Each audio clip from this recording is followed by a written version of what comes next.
We're live. We got everybody together, and I'm super stoked to be here. I'm Henry the Grape. I'm the community manager of CyberKongz. I'm also on the Council of Kongz, and I'm happy to be here with Owl and Myoo, which we're going to get to in a second. But for anybody who is not familiar with CyberKongz, I just kind of want to give like a real basic overview of who the CyberKongz are and what we are. So basically, we are a PFP project that minted in March of 2021 with an original collection of 1,000 Genesis Kongs. Those Genesis Kongs were eventually migrated to a contract in April of 2021, where they began to yield bananas. So these Genesis Kongs each make 10 bananas a day. And those bananas were used to breed babies. And that was our second collection. So there's 4,000 baby Kongs. So we got 1,000 Genesis Kongs. They bred the 4,000 baby Kongs. By the way, those baby Kongs finished breeding in December of 2021. But in August of 2021, I think this was something that really put us on the map, which was when we came out with our 3D collection called our VX Kongs, VX meaning voxelized Kongs. There's 15,000 VX Kongs. Every Genesis and every baby holder got a VX Kong. In fact, Genesis Kongs got a 1 of 1 to match their Genesis Kong. And then there was 10,000 available for public sale. They sold out super quick. And really, these VX Kongs, one of the reasons they put us on the map is they are the most interoperable asset in Web3.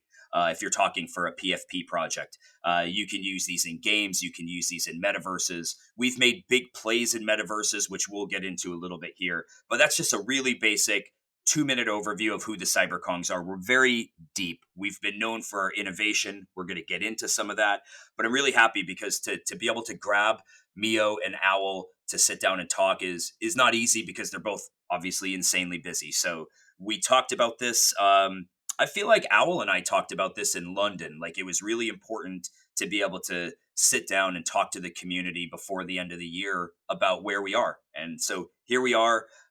Super happy to be here. I'm going to let you guys introduce yourself. Owl, why don't you go first? Owl is our lead dev. Why don't you tell everybody a little bit about yourself? Hi. Owl here, and I usually write the smart contracts for CyberKongz. I've been on the teams kind of like since the beginning, maybe 1 week or two later, and I've ever since been around, built stuff, try to innovate, and overall just try to make the experience of what people can do on chain as pleasant and fun as possible. So this year was super fun, and I'm super happy to be with you, Henry, and Myoo to kind of reflect on this year, talk about what was good, what could have been improved, and talk about the future. Awesome. Thank you, dude. Myoo, yeah, give us a little bit about yourself, man. I'm Myoo. I am the original founder of CyberKongz. I made CyberKongz in March of 2021, right? That was during the COVID pandemic, and I've been tattooing for like 10 to 12 years. Because of the pandemic, I had to close my shop, couldn't do anything for like 1.5 years. So I was pretty bored. And for some reason, I had the great idea to make Kongz, and now we're Dude, here. you want to know something? Yeah, I feel like anytime we're doing something, if it's a spaces, if it's a podcast for another project, even this podcast, there's always like, personally speaking, there's always like nerves involved. I don't know why. It's like you see this like flashing light, like we're recording, and for me, especially with you two, even though we chat daily, there's always like, okay, I know people are going to listen, but I want people who are listening to really understand. I know I say this a lot in chat. Um, what makes CyberKongz special, and these guys would never say this, but what makes CyberKongz special really is it's Owl, it's Myoo, it's Coco, it's the brains behind the operation that really got this thing off the ground and are really helping to kind of propel it forward. Not to take away from the community, of course, you know what you guys helped form in the community is of course special, but I don't think CyberKongz in and of itself would have ever turned into what it is if it wasn't for you guys and Coco and really the rest of council. But Myoo, I want to ask you because I know we've talked about it, but I want people to hear from you. Like, when you started CyberKongz, you had no idea. Like, I can't imagine you had any idea that, like, here we would be December of 2022. Just give me a little bit of a vibe check. Like, what is that like for you? Like, to be where we are right now, how does it feel? Yeah, I really had no idea about it. Like when I made Kongz at the time, the NFT space looked completely different to now. The most famous project at the time was CryptoPunks. I think they crossed the 10th floor like a month before. And the only other projects that were profile pictures, I would say, were mostly derivatives of CryptoPunks. And for some reason, I just saw that there's a little gap in something else that can be done. And then I started making this animal profile picture just for fun. And within a few days, it just sort of like kicked off, right? And there was stuff like hashmas and waifus, but I don't think that they were primarily designed to be a profile picture like Yeah. CryptoPunks was. So yeah, and it took maybe a week or like 2 weeks, and the Discord was filling up with people. I had no idea who they were. People like Coco, Owl came in, and this thing just started growing to something I didn't imagine ever. When Coco came in, I'm kind of curious because I don't even think I know this story, but like, did you know who Coco was when he came in? And the follow up question to that is like, when he came in, uh, was Coco then like he is now? Obviously, when Coco like types, there's like confidence behind it, and he's like a born leader. Did it feel like that when he came in? Um, I remember very distinctively when I heard Coco came in. I think it was Cryptolander who was sending a message. Coco's buying Kongz, and like, who the fuck is Coco? And he was saying, it's this crazy Axie whale.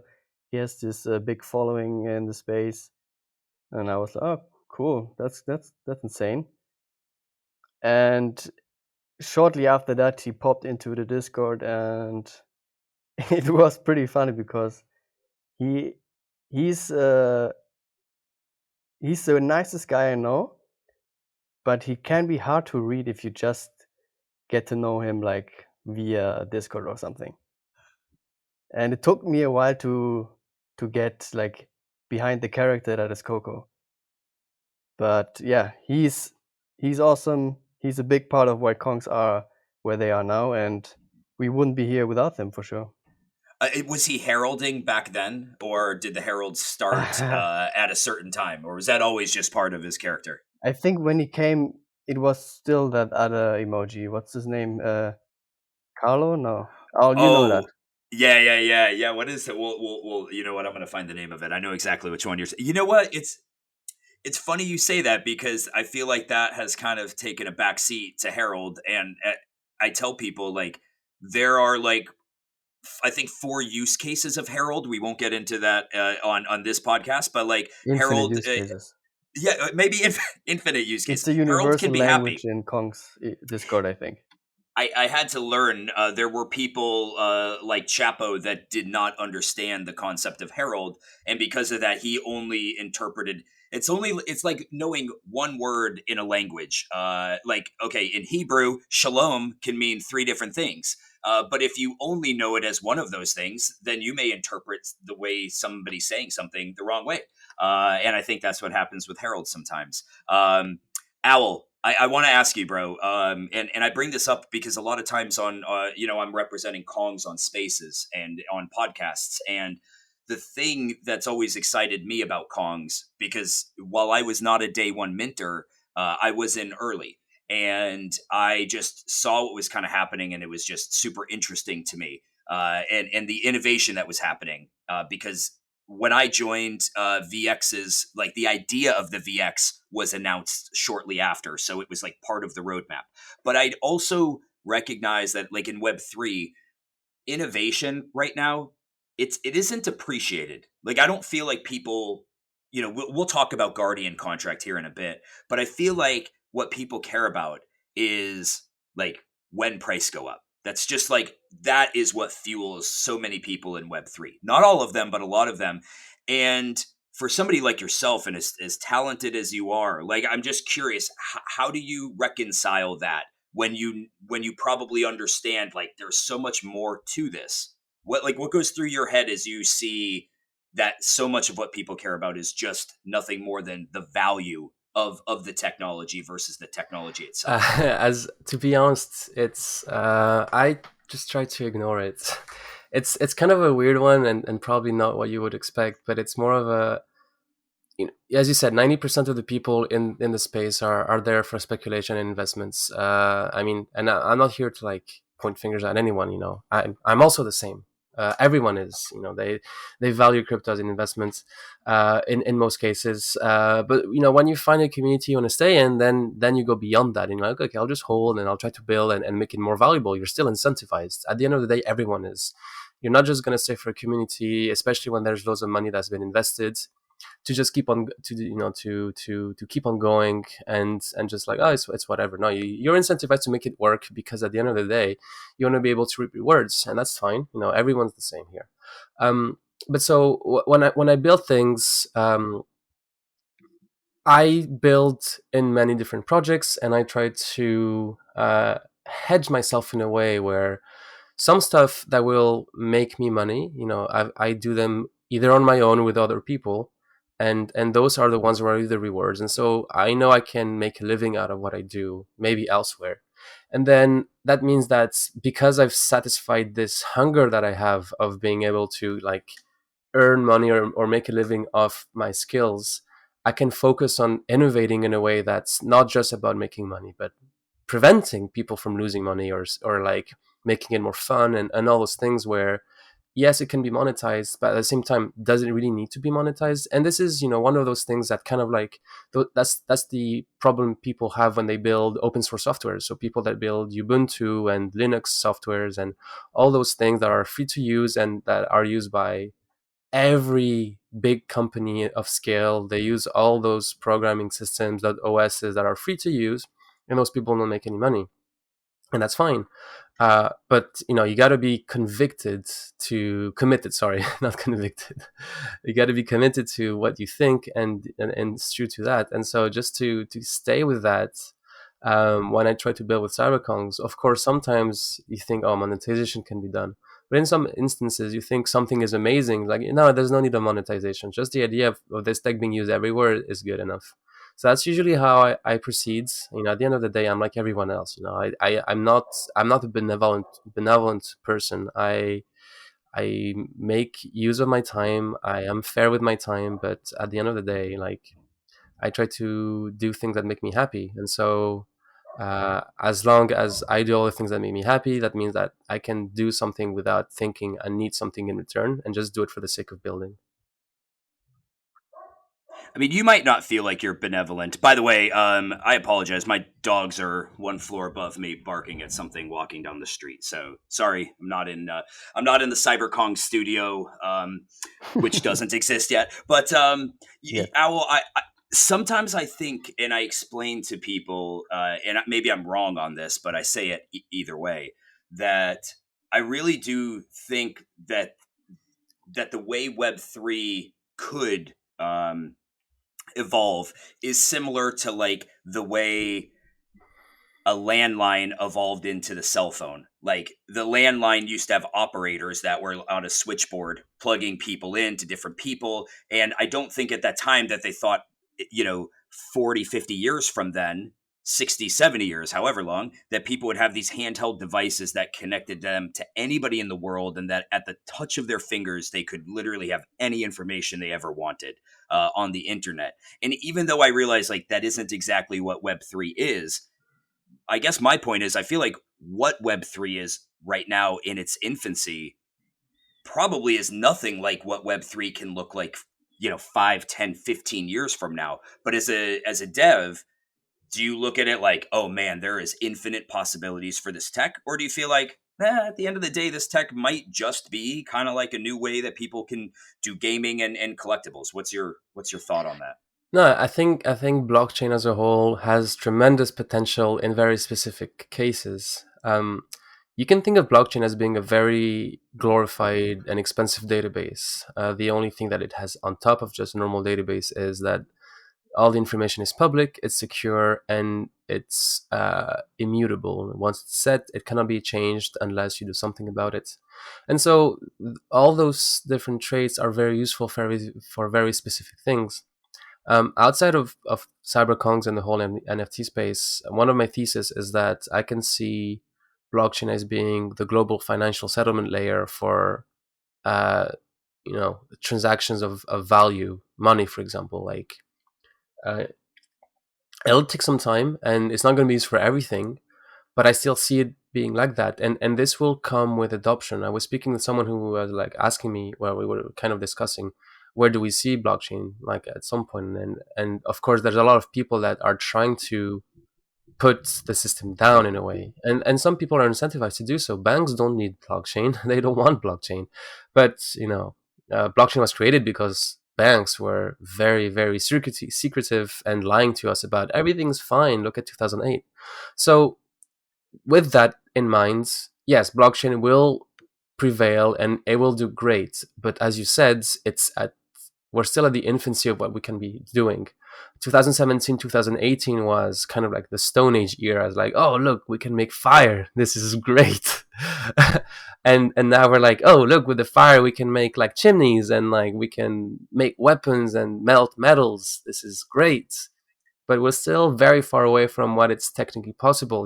Blockchain tech still is evolving as well. Like we've just passed the merge, which allowed ETH mainnet to be a lot more eco-friendly and potentially scale better in the future, and remove the idea of people hoarding GPUs to mine. So we're still in a situation where there's a lot of manipulation because the space is so small.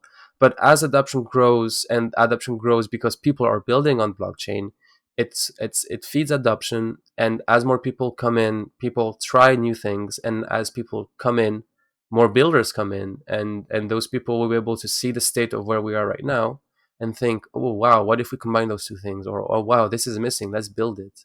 And as those things happen, it's kind of like a self-feeding cycle where we slowly invent new things that are more and more useful, that are more user-friendly. And yeah, over the years we'll growing more and more, and this will make everything, not just NFTs, but the whole blockchain ecosystem become bigger. And then regulations will come in, and things will become more normal and standardized, and this is when things become legit. So that's kind of how I see things. I don't know the timeline, impossible to really tell, but that's how I envision it, and we see it. Like products today are far better, and that's something that maybe we can talk a bit later. But profile picture projects are very much like that now. Hash masks or waifus were just pictures, and that's it. Even though people are saying, "Oh, let's do this," but people, when they say "let's do this" and doing it, are two different things. Well, today, people are doing more than just saying. So that's also cool to see. Yeah, I think I want to get into the team, and I'm not exactly sure how to phrase this next part, but originally I was going to do this as like two separate parts, but this might kind of combine into one thing. So let's just see how it goes. Right, we're freestyling here a little bit. Discord. Discord is filled with people who know how to do what it is we are trying to do better than we know how to do it. And mind you, this is oftentimes coming from people who have not done it themselves. Or if they have done it themselves, this blockchain you speak of, which is realistically a public ledger that shows all transactions, is really the proof of whether what you're saying is actually happening in what you're doing. And what I mean by that is, like, if you're telling me that this is how CyberKongz should be doing X, Y, or Z, meanwhile, you have a project that is doing X, Y, or Z, but it isn't successful, then why are you telling me that that's what we should do? Or if you're telling me that we should do that, and you're doing it and it's not successful, or you're doing it and it is successful, but not to the degree that like you expect out of us, I feel like it creates this very unfair environment. And I know what I just said is a little bit of a tongue twister, but I think it probably makes sense to a lot of people who hang out in Discord. I feel like we're often on the receiving end of this is how you need to do this. Sometimes it is actually constructive criticism or feedback that I look at and I'm like, no, I could see why somebody would think that, but they don't realize behind the scenes that there are so many things that are actually happening, and that there are. It's almost like a is it the butterfly effect, where like one thing here changes one thing over here, so you can't mess with this thing over here.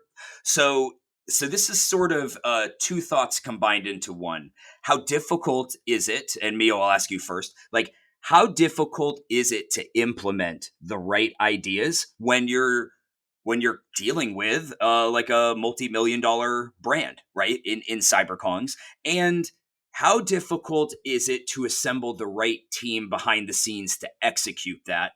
Being that like Web3 is still a very small area. So I know that's a mouthful. I know maybe what I said was a little bit screwed up in the way I said it, but if that made sense, like give me your thoughts on it. Extremely difficult, actually. I think CyberKongz can be happy that when Coco came in, he kind of brought a small team with him, with Owl and Clumsier, for example. Like two guys that are extremely good at what they do and were 100% needed for what CyberKongz wanted to evolve to. And the bigger this project gets, the more and better people we need, right? And those are people that are really good at what they do. And it's actually kind of hard to find those people because, what can I say?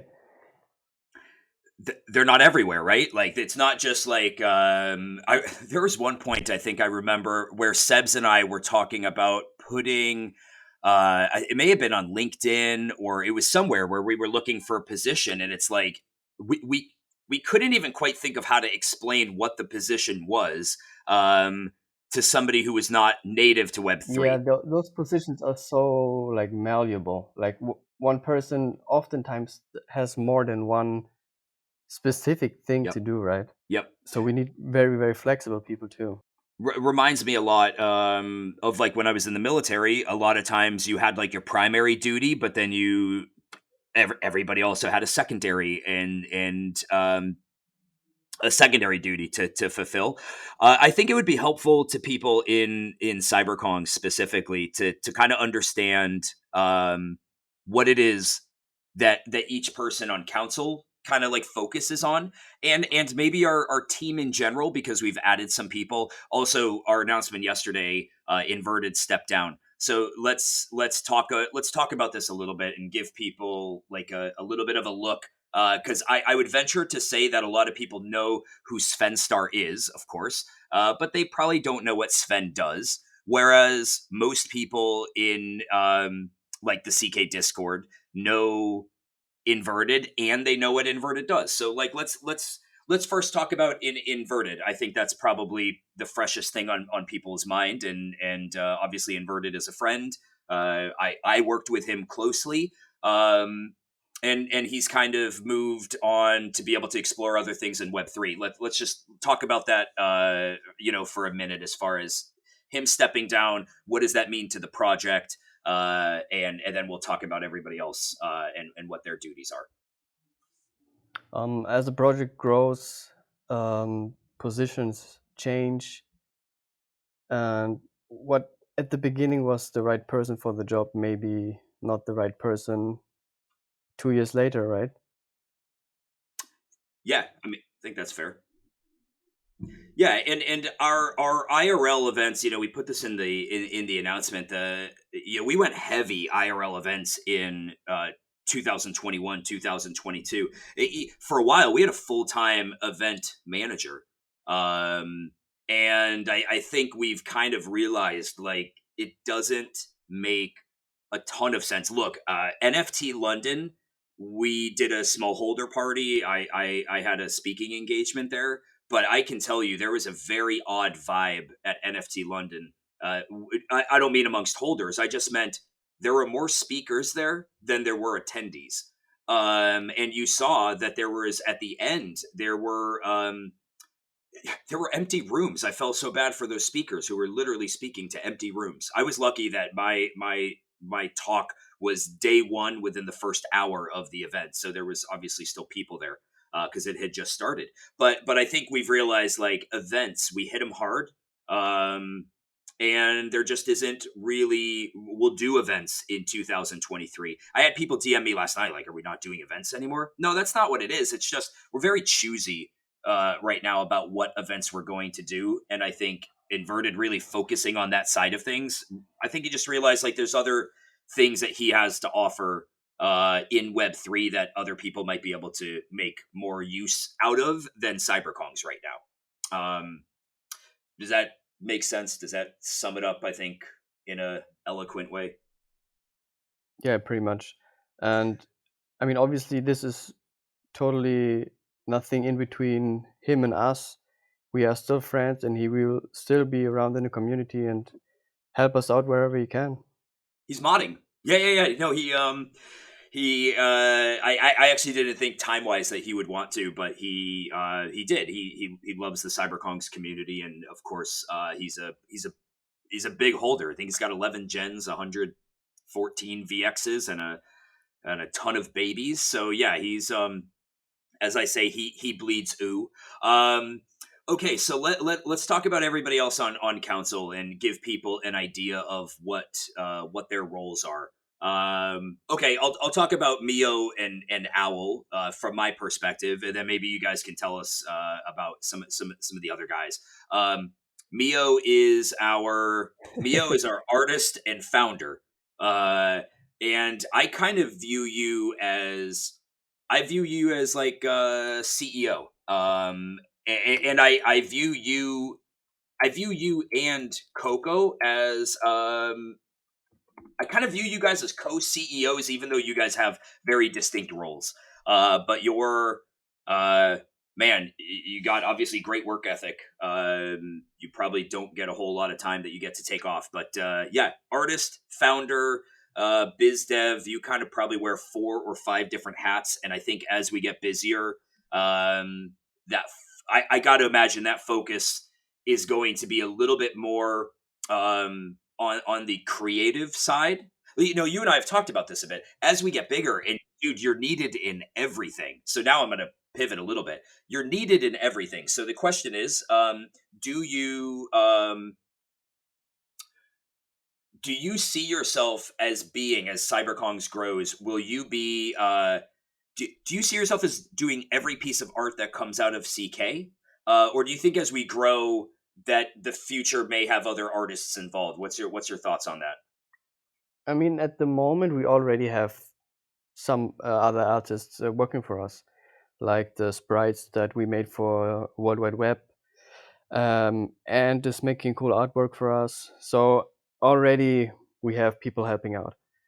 When it comes to the main releases that we have done and are going to do, since this is like a child for me, I'm super distinctive on what I want to put out. So I hope I still have the energy and mindset to keep always doing those myself, which means taking off the heads of all the other things I have to do and giving them to other people, which frees me up with all the things that I have to do before. And I can focus more on the creative part, which ultimately results in cooler shit that I can do. That makes total sense, bro. Yeah, actually, that's a great summary of it. And of course, you know, Owl is our lead dev, who is man. I kind of look at you as like our I always think of things in like military structure. I look at you as like our engineering officer. Like you head up the engine room, and you're the guy. If the ship has to kind of, I don't want to say if it has to be, if the engine has to be running, I feel like you're the guy who keeps it running along with a team. But obviously, you're responsible for a lot of the innovative stuff that has come out of CyberKongz, like Guardian contract, banana breeding, etc. So I think it's look, the community knows what you guys do. Let's talk about what Coco does. Dude, how do you even describe what Coco does? Actually, I think that Coco is the one that's like, oh shit, there's something wrong in the engine room, and he's like telling us all, okay, we need to do this and that, and like I'm the one that knows that like to turn on or off the engines, for example. He's really the type of person that oversees a bit of everything, and he's like, okay, this needs to be done, this needs to be done.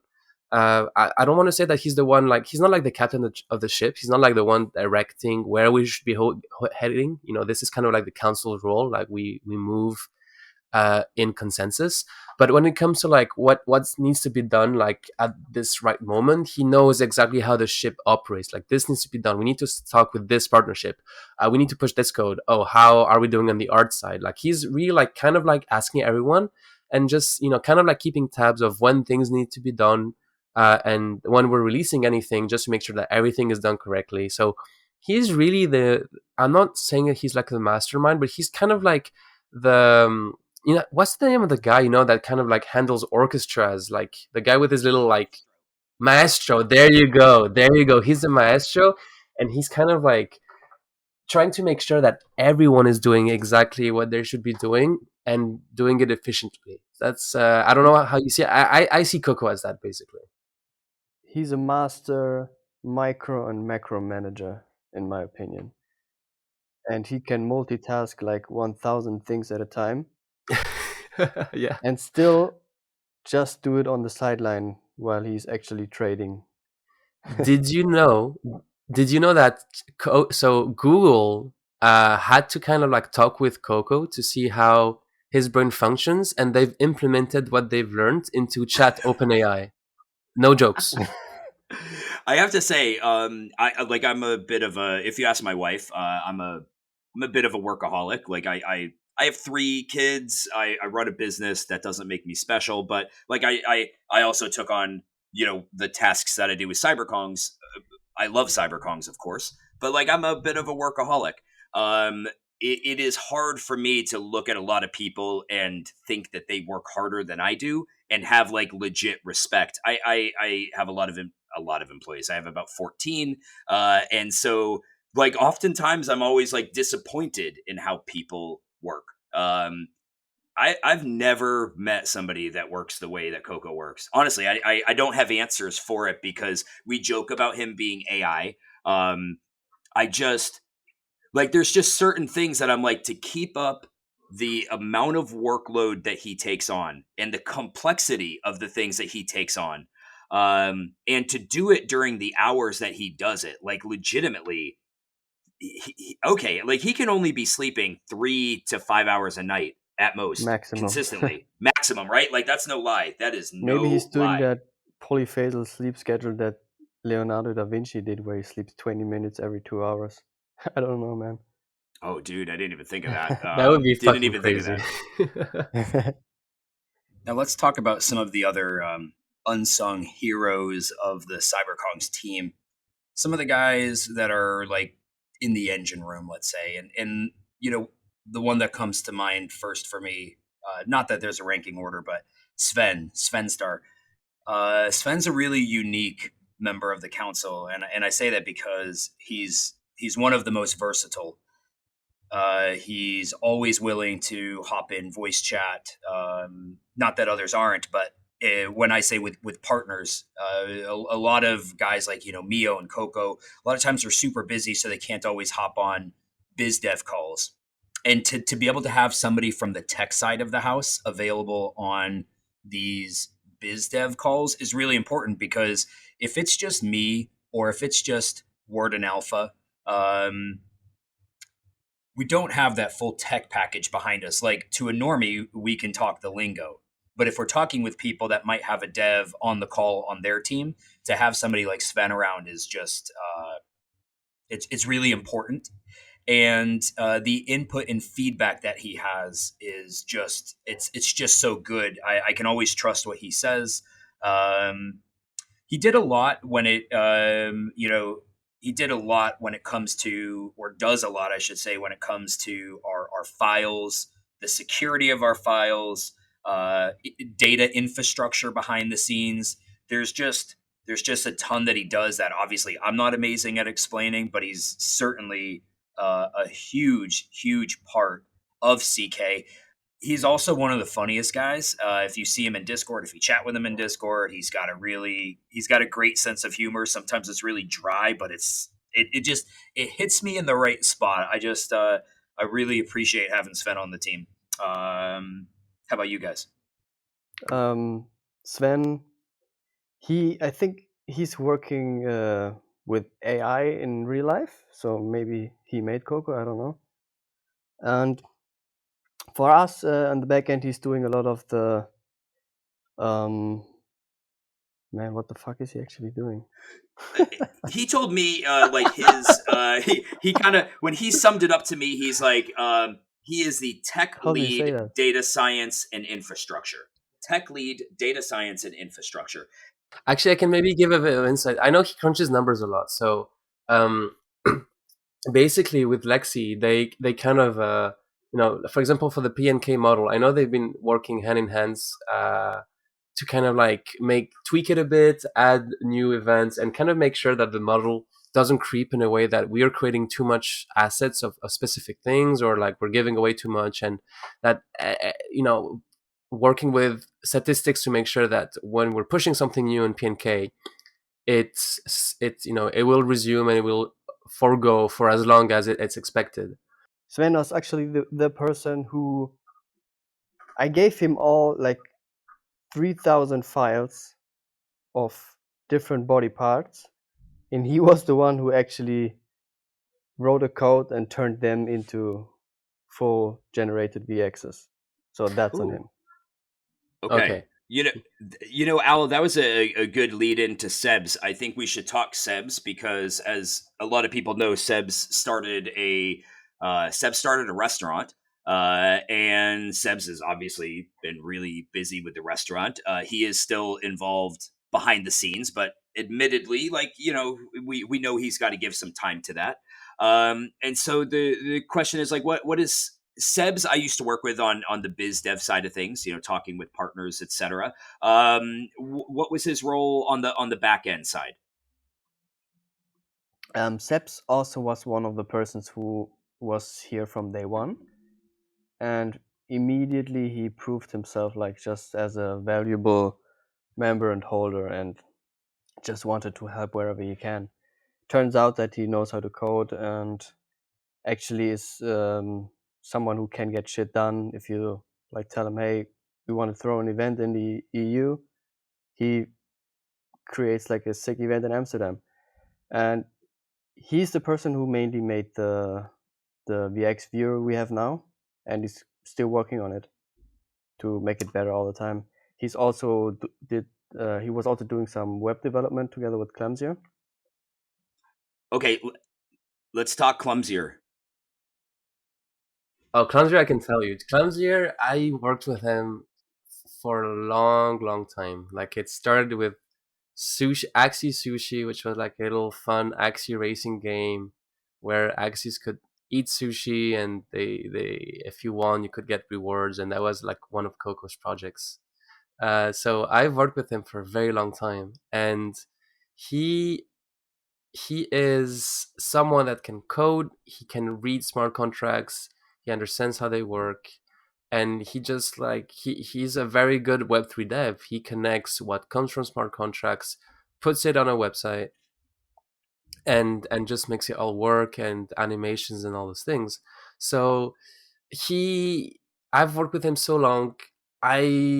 He's one of the very few people that I truly enjoy working with, and there's very few people that I like to do that in terms of like dev people. I think right now there's potentially maybe two, maybe three people that I truly consider masters of the Web3 craft, and Clumsy is one of them. There's another one that used to work with, oh, used to work. He still works with us now and then. Gaspacho. He's a very, very, very talented dev. He's the one that created actually the Guardian web UI, and I do a lot of things on the back end with him. So he's yeah, like going back to Clumsier, he knows his shit. You know what I like about Clumsier? And Clumsier is obviously heavily involved in this website build. I don't want to say single-handedly, but like in my mind, close to. Like Coco's had an immense amount of work he's poured into it. I know all of us have put time into some of the copywriting and things like that. But I would never want to take away from what Clumsier is doing with this website, the time he's spending with the builders. He's and he hops on other calls that really he doesn't need to be on, but he's there because he likes to have a good vibe of what's going on in CK. So I think he's amazing. I think there are some other people non-council related. We didn't talk Lixie, but Lixie is sorry, Lixie. Apologies, bro. Let's talk Lixie. Yeah. What does Lixie do? Myoo, I think you could probably explain his role best. Lixie actually is the person who was there from the immediate beginning. Like, I knew him before Kongz, and I was bouncing off ideas to him, and so he helped me a lot. And he's like a super math wizard brain. I don't know. I think he's single-handedly behind like all the math in P&K and all the statistics and everything there. So without him, we wouldn't have any P&K. Math god. Yeah, Lixie's math god. Incredibly kind. And he's jacked. Oh, is he? Yes. More jacked than you? Yeah, a lot. Okay, all right. I thought Lixie was a girl for so long. Oh my gosh, that's hilarious. That's hilarious. I mean, I couldn't know because it's such a unisex name, So I was like, oh, maybe, And you just said, oh, you knew Sven and Lexi from before, so I was like, you know what? Sure, maybe she is And as like now hearing that, I'm like, boy, was I wrong.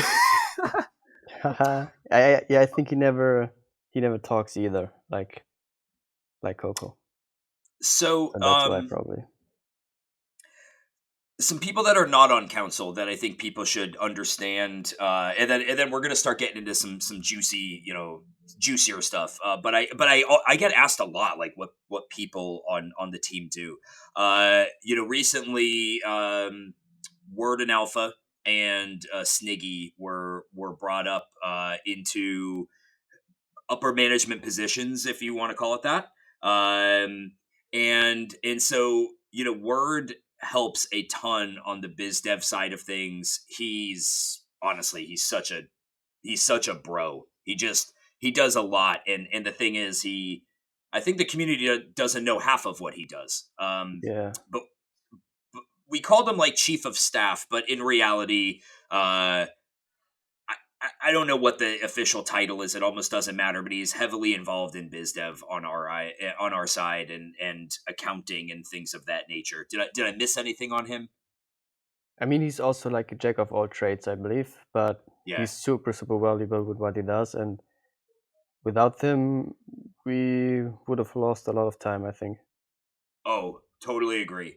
And then of course, Sniggy is project manager.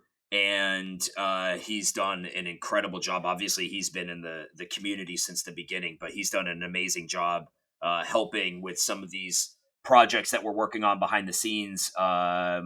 Just very organized. He does this IRL, so it makes sense that it translated really well into Web3. He's just very good at a lot of us are pulled in a lot of directions, so he's very good at kind of bringing everybody back to center, organizing, making sure we're staying on task.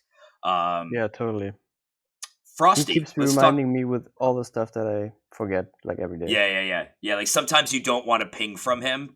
You might not want to Yes, ping from him because and I. It's funny watching him. Like I know he doesn't want to bug people, but he knows it's part of his job, and we all and he does it appreciate. perfectly. He does. He does. Frosty, what's Frosty's role up in the dev side of things? He's also a Frosty jack came of all in. trades. Yeah, he came in with Seps, also a jack of all trades. He actually made all the renders of the VX. Like he took a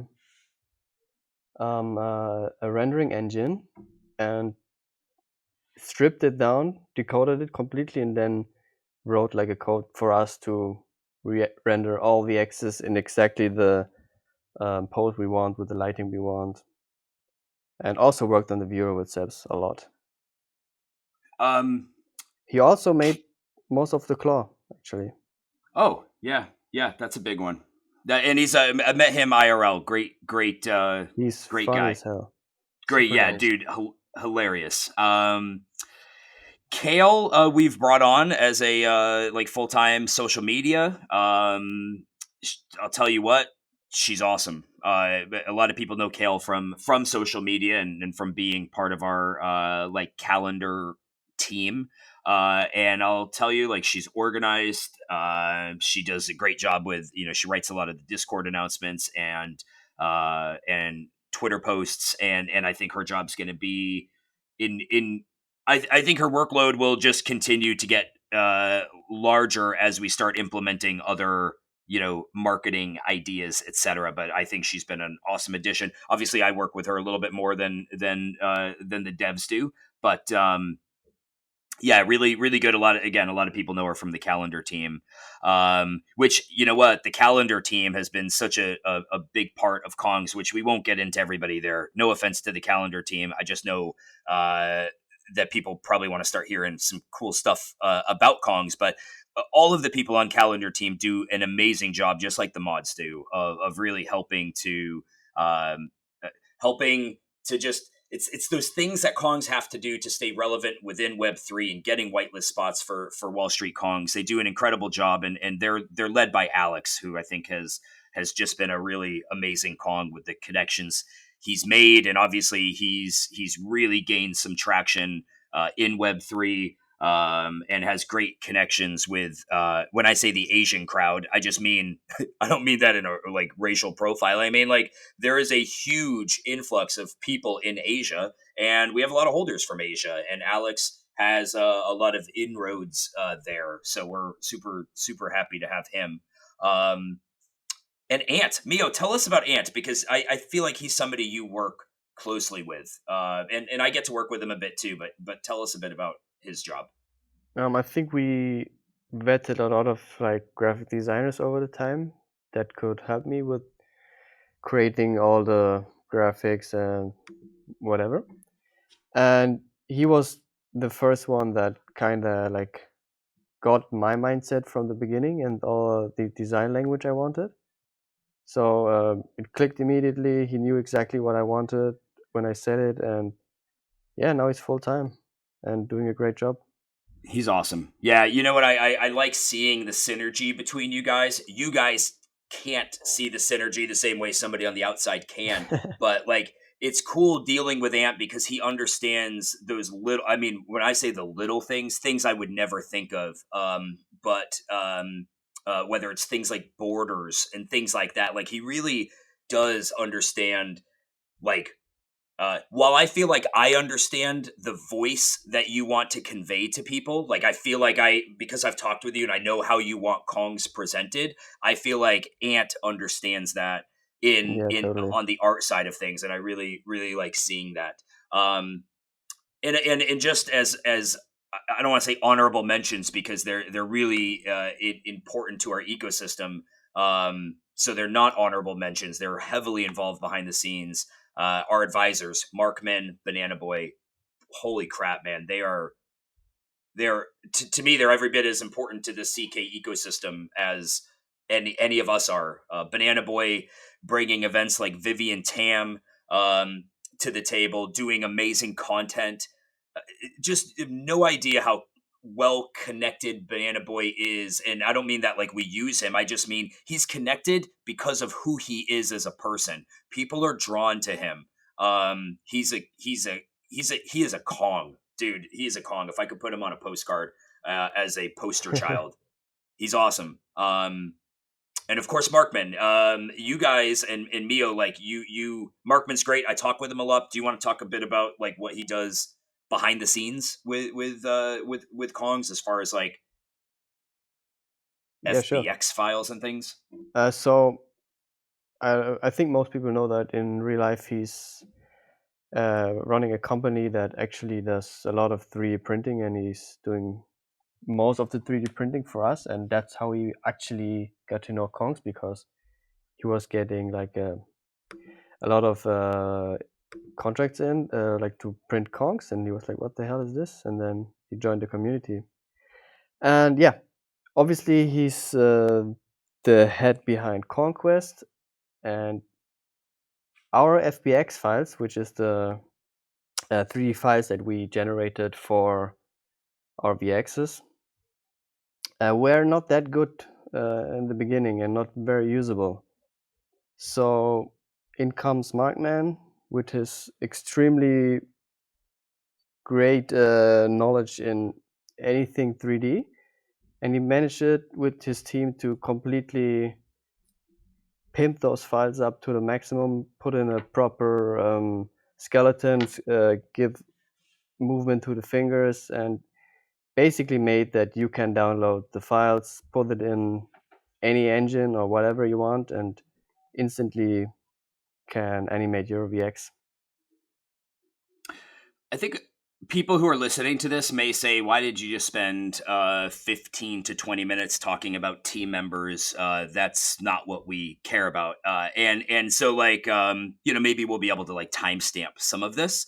But there are a lot of people who DM me as like the community manager role, wanting to know like, what is it that these people do?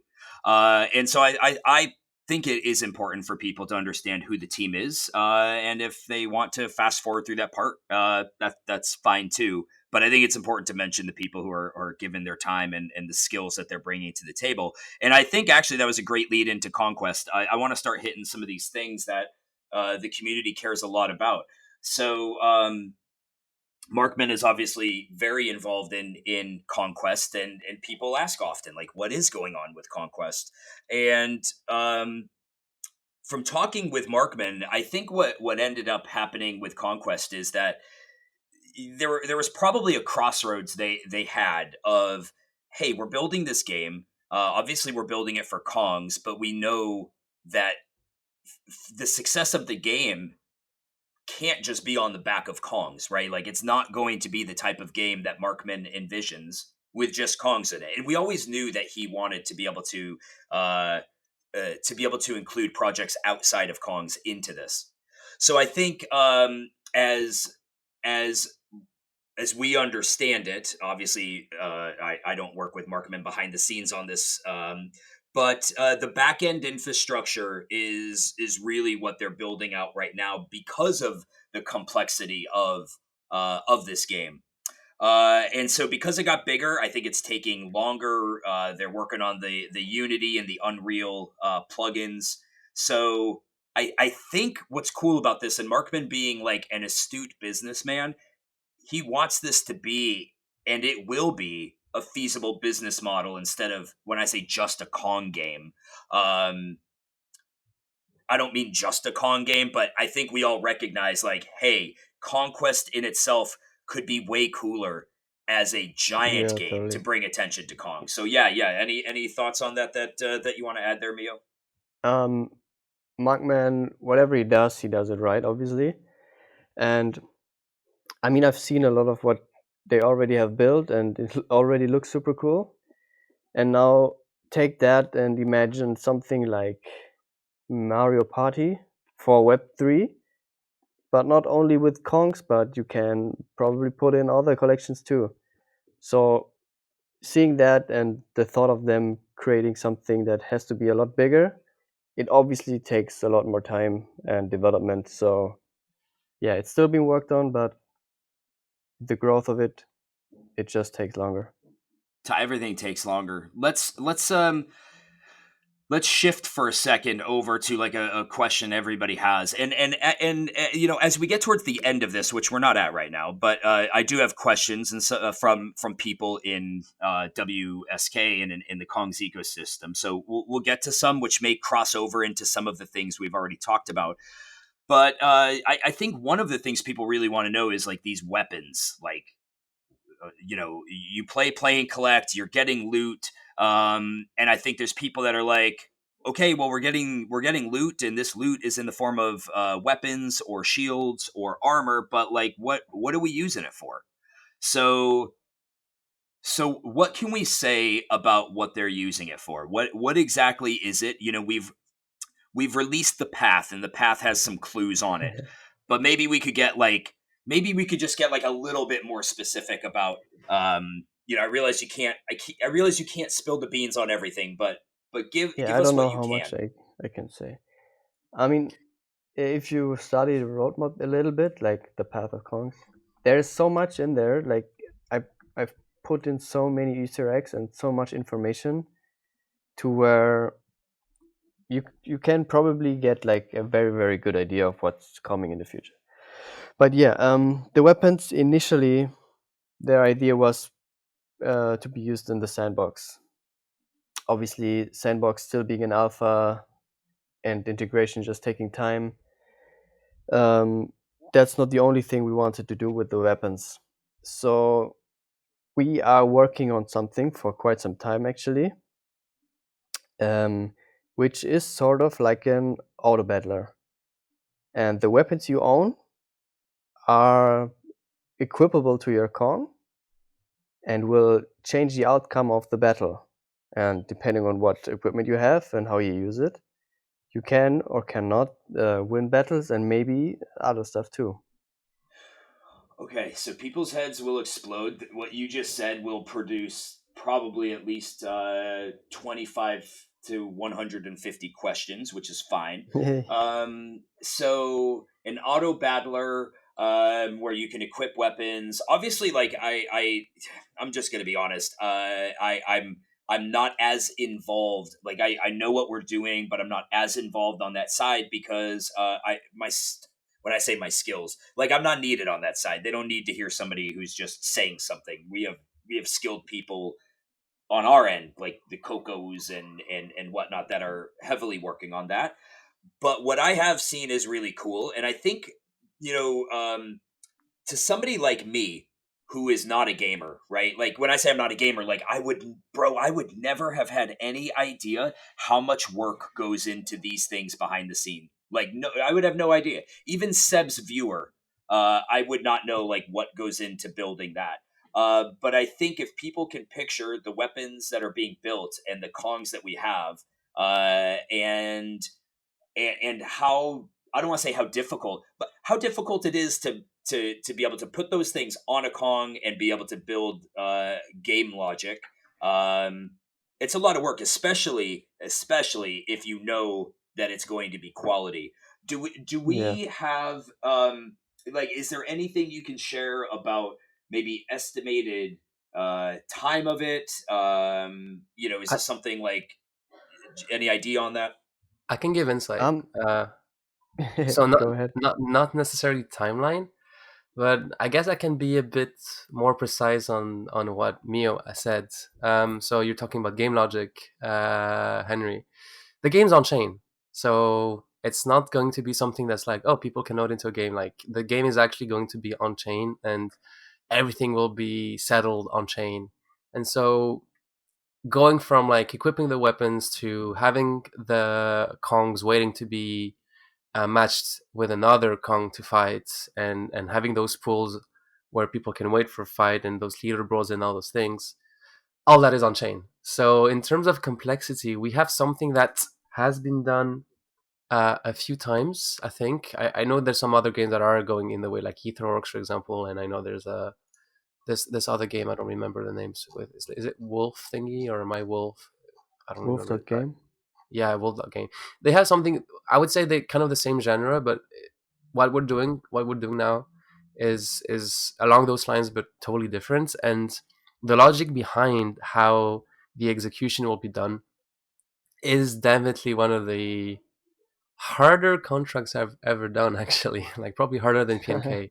So Oh, yeah, no, interesting. because I'll be honest, like so we have the workflow of how things are going to work. So I will only talk about the dev side, because everything else, how it's going to look like, uh, the whole build of what people are going to see, the UI.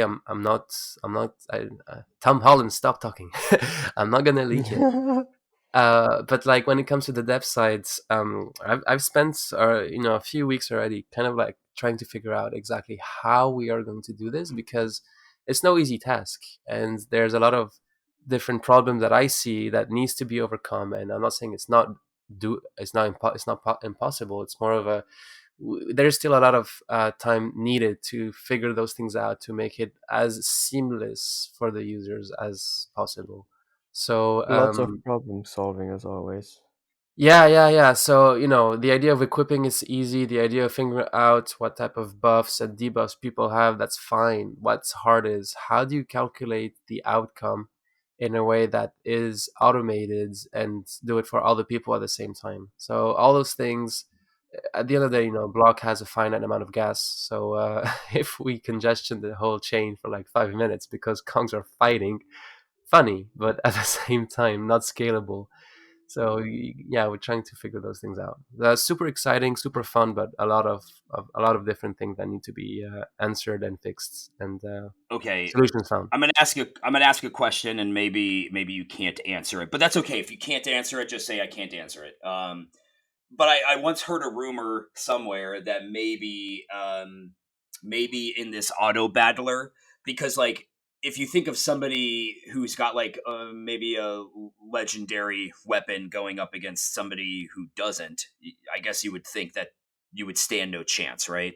Um, but I once heard like maybe it's possible somebody could even lose their weapon, and if that's something that is either you can't comment on it, or that's fine too. But That's totally a it's thing. That's totally a thing. I want to fight you, Henry, and I want you to like bet all your weapons, and I'll still win. okay. Okay, it's possible that it could be a thing. But that's the thing. But I of see. course, it's opt in, opt out. Like we're not forcing people to lose their weapons. It's if you want to go to the most risk based battles, and you're ready to risk it all to obtain all the winnings, then sure, we can fight at the very top and risk our assets. But at the same time, you are not forced to do that, and can have a much more enjoyable experience with the whole fighting game we'll be pushing. Very, very, very cool. I think people are going to be happy to know, like, okay, we're not thinking of ways to use weapons, armor, shield. It is straight up in process. I know, Coco obviously will be doing a text based AMA, and I'm quite sure people will hit him up asking questions about this, and I think that's actually, I think it's exciting because for a long while we've been getting loot without really knowing what it will be used for, and I think the community likes to know the direction that we're heading with certain things. So there's a bit of an answer on that side of things. Let's talk about another thing that the community is very interested in knowing. Um, our last collection was launched in August of 2021, and I actually fall into the category of people who is happy that Kongs have not launched anything um, since then. And the reason I say it, by the way, I've also been somebody in Myoo. I'm pretty sure you can attest to this. Like I've been somebody who's like wanted to mint something, right? Like I've been like, Yeah, hey, we totally. should do this, and during the free mint meta, and like 100%, it's really great to have smart people on council who see things differently, because that's where I think the best version of us comes from. Because I know that we, without getting into any specifics of anything, I know that the fact that we have not diluted our collections is something that's been very interesting to people outside of the CK ecosystem. And that doesn't mean, of course, that we will not have collections, but I just mean in the last 16 months, I'm glad that we had not rushed to do something just to do it, because we're really thoughtful about this universe that you're trying to build. So let's talk about the next mint. And I don't want to say what that could be, but let's just talk about it. Next year. There are actually like a few things that we are working on, so for a while as well, and many good ideas. Obviously, I won't go into any specifics, but depending on how things will go, I'm guessing that Q1 of next year we will drop something for sure. What it will be, I cannot say. Okay. I can talk a bit about how it will be dropped. Please. Please. So- People love owl leaks. Leakor.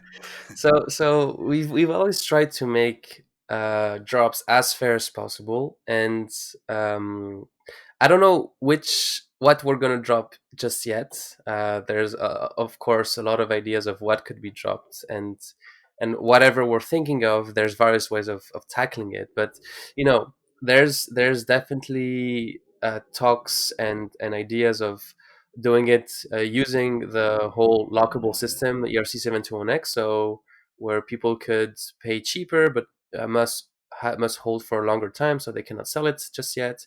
We can do it on a drip basis. We can do it, where we use play and collect. Basically, we're trying to push as much of everything that we have as tech created to make the mint as fair, because then a lot of people who are more engaged with a specific thing like pay and collect can mint something. People that are believers don't need to pay as much and they can hold. Or we do a drip mechanic where people will be able to buy, but it's every now and then. It's not going to be like an instant drop. So there's definitely a lot of different ways we'll be able to drop, and we'll try to make it in a way that's fair for everyone. And not only that, the next potential mint that we'll be doing, the next drop, we will be partnering with a research group who is actually conducting some research around how drops are done in Web3, and how basically a project is pushing out new IP and NFTs, and trying to understand how the community behaves around that, and figure out acquisition rates, retention rates, and all those things. And the last thing I can say is that this research group is attached to an education entity. I can't say who, what, whatever, but maybe in the future we'll be able to share. But for now, this is all I can say. Yeah, no, that's obviously super interesting and riddled in mystery, as some things are. By the way, a lot of times when people, like, make no mistake, I'm sure Al just wanted to puke out a whole bunch of facts right there. But at the levels that we're dealing in right now, there's lots of NDAs that are signed, and so we just have to be very careful about how we give information. But I think the fact that we have research groups in education, in higher education, we're not talking about a high school here. I think the fact that we have that, looking at the CK ecosystem in and of itself, kind of shows. It's so funny. I tweeted about this just a bit ago. That there is a disconnect between how certain holders feel our relevance has slipped within Web3 versus the amount of Web2 entities that are interested in CyberKongz. And I've seen some interesting takes on that, but most of them, if someone's like, yeah, that doesn't really matter, let's say, because really what people care about is money. If none of that results in value going back to holders, like, it doesn't really matter. I understand that sentiment, but I don't agree with it because I do think that I don't agree with it fully. There's tons of people. If you are in this for nothing more than I bought for 1 ETH, I want to sell for 5, and I want to do that within 12 months, absolutely. Like, I understand that sentiment. I think there's a lot of people who join the CK ecosystem that are big fans of lore. They're big fans of big ecosystems, and that they see the potential for that to happen with CK. And so I think there is a lot of people who are like, I want to be a part of this because I see this being something bigger than just a typical Web3 project that is literally just trying to give value after value after value, knowing like it's not sustainable. Like, it is not, we haven't seen sustainability of just drop after drop giving value after value. It's not the easiest thing to do. It takes like coordinated efforts.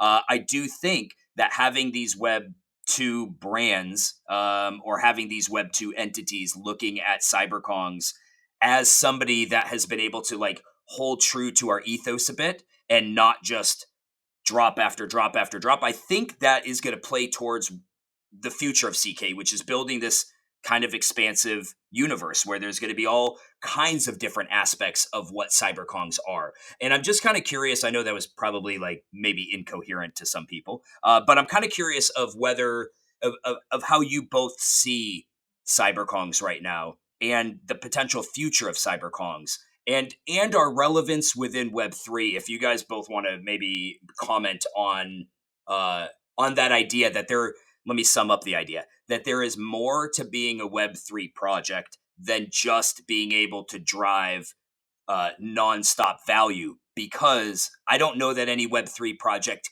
can give nonstop value. There's going to be periods of time where that just isn't possible. It's not sustainable. I don't know that we've seen it yet. So yeah, just give me your thoughts. I might be wrong on that, but yeah, let me know what you guys think. So all this dropping value to holders is pretty much, I think everybody knows it. It's just driven by hype. This whole NFT thing is a zero-sum game, so you cannot just create money out of nothing by airdropping a picture, right? So what we want to do is not ride on hype and die out within like a few months and try to pump mint after mint to just stay relevant. So what we want to do is just play the long game, build with thought and steadily, so that even after many years and many bear markets, we will still be relevant and stronger than ever. And in the last few months with the crash and everything, so many projects pretty much died out, rocked or whatever. And we are not one of them, and we won't be one of them, because we just take this whole thing with a different mindset than most of other projects. Owl, what's your thoughts on that? Yeah, I'm kind of the same. Where my vision of where we want to be in comparison of Web2 is, we kind of see the trend of all the successful or the one that are still there projects, is that Web3 focus will always be there, but we see people to expand outside and and go into more traditional systems, and we see that the most successful projects develop and build on top of their existing IP. So for me, the idea is, as Kongs grow, IP will grow, and for me, the future of Kongz is still always going to be Web3, but it'll be partnerships and having Kongz outside. So, having it partner with maybe other very successful games or studios, having it partner with some sporting leagues, for example, all those things. And so this is where the IP gets used. And we'll always need to figure out exactly how those things work in the long term. But for me, what CyberKongz is building, and the same with other projects, is you have IP that we created. People are able to own it, and if us as an entity are able to generate revenue from that IP, then the users will benefit, but it also makes it that the user that holds one specific IP, like a Kong, can use it as well and make a benefit on their own. So I see this as the next evolution, at least, of what Web3 projects are. It's not just about, and you can always have fun projects with Web3, but I'm talking about the people that want to really take it to the next level. Is you've created something special, and you need to be able to take advantage of what you've made successful, and you have potential IP here that can be used outside of Web3. And for me, this is, as I said earlier, the future of where we can see Kongz going. Yeah, sometimes I feel like it's almost like no matter what we would put forward as, hey, like we're being contacted by, I mean, that, listen, the reality is I'm sort of on the front line of a lot of what Kongs are doing when it comes to web 2, right? Like people know that, hey, if you want to talk to CyberKongz, a lot of times people say talk with Henry, and then I'll have a conversation, or we will have a conversation as sometimes a small group of us with this entity, and then we bring it back to the larger group. And the interesting thing is, and I actually thought this would happen, is that as this bear started knocking out more and more projects and making projects less and less relevant, it really started to lift CyberKongz up, because it's like they're still here, and that matters in this space. That matters a lot. Like for you to be here, you know, for well over a year and a half, and still have a community, and still be asked, you know, to be coming to IRL events, and still have an active Discord, and frankly, to still have prices above mint price. It means a lot. And the cool thing is, whereas a lot of other projects, exactly to like what Owl was saying with IP, a lot of other projects, all they can really stand on, and I'm not dogging them, I'm just saying there is a difference. What they can stand on is their brand. What's behind the brand? A lot of times it's hype, and it's FOMO, but it isn't actually like cool technology behind it. I think people are underestimating how many major brands, major Web2 entities are actually interested in the tech side of it. And I think the more and more CyberKongs are exposed to those types of people, the more our IP is shown, the more value that we can drive to holders through certain benefits that maybe they could get, or through the exposure of having CyberKongs all over the world in different ways. So I think it's necessary. Like to me, I'm like, if we weren't, I mean, you could look at it like, yeah, so what? It's for the brand, not for the holder. Well, yeah, but also like, why are people so happy when they see somebody like Eminem rocking a Bored Ape as an example? Because it's brand exposure. So like, we can't say we want that. I'm not talking Eminem, but we can't say we want brand exposure. But then when we have brand exposure or the potential for brand exposure, then say, well, it doesn't matter if you're not driving benefit to holders. Like Eminem is driving benefits maybe to holders through advertising Bored Ape Yacht Club, maybe, right? But that would be the case for that. And I think that's the same thing with Web2 partners. If they are driving exposure to the CK ecosystem, of which, by the way, I think we've got a pretty dope ecosystem. Anybody who comes to us, we have a blockchain game that we have, potential ways to be able to integrate things into. We have an interoperable asset, and we have two 2D collections. We're complex, and I think that looks really good to a lot of people who are looking to come into this space. And I think we've been able to show that we at least know how to use this tech. And if somebody ever wants to come in and be able to safely bring in their consumers into the ecosystem, we have people like Owl who have made the ERC 721X pretty safe way for people to be able to keep their NFTs. So I just personally feel like we check a lot of boxes, and I think that's what makes us sexy to a lot of people coming in. But I really, really like both of your answers on that. And I am so excited for what the future of CK is, because I thought this bear market was going to do this. I really did, that it was going to elevate us. And while none of that has equated to price action, we don't control that. What we control on our end is who do we decide to do business with?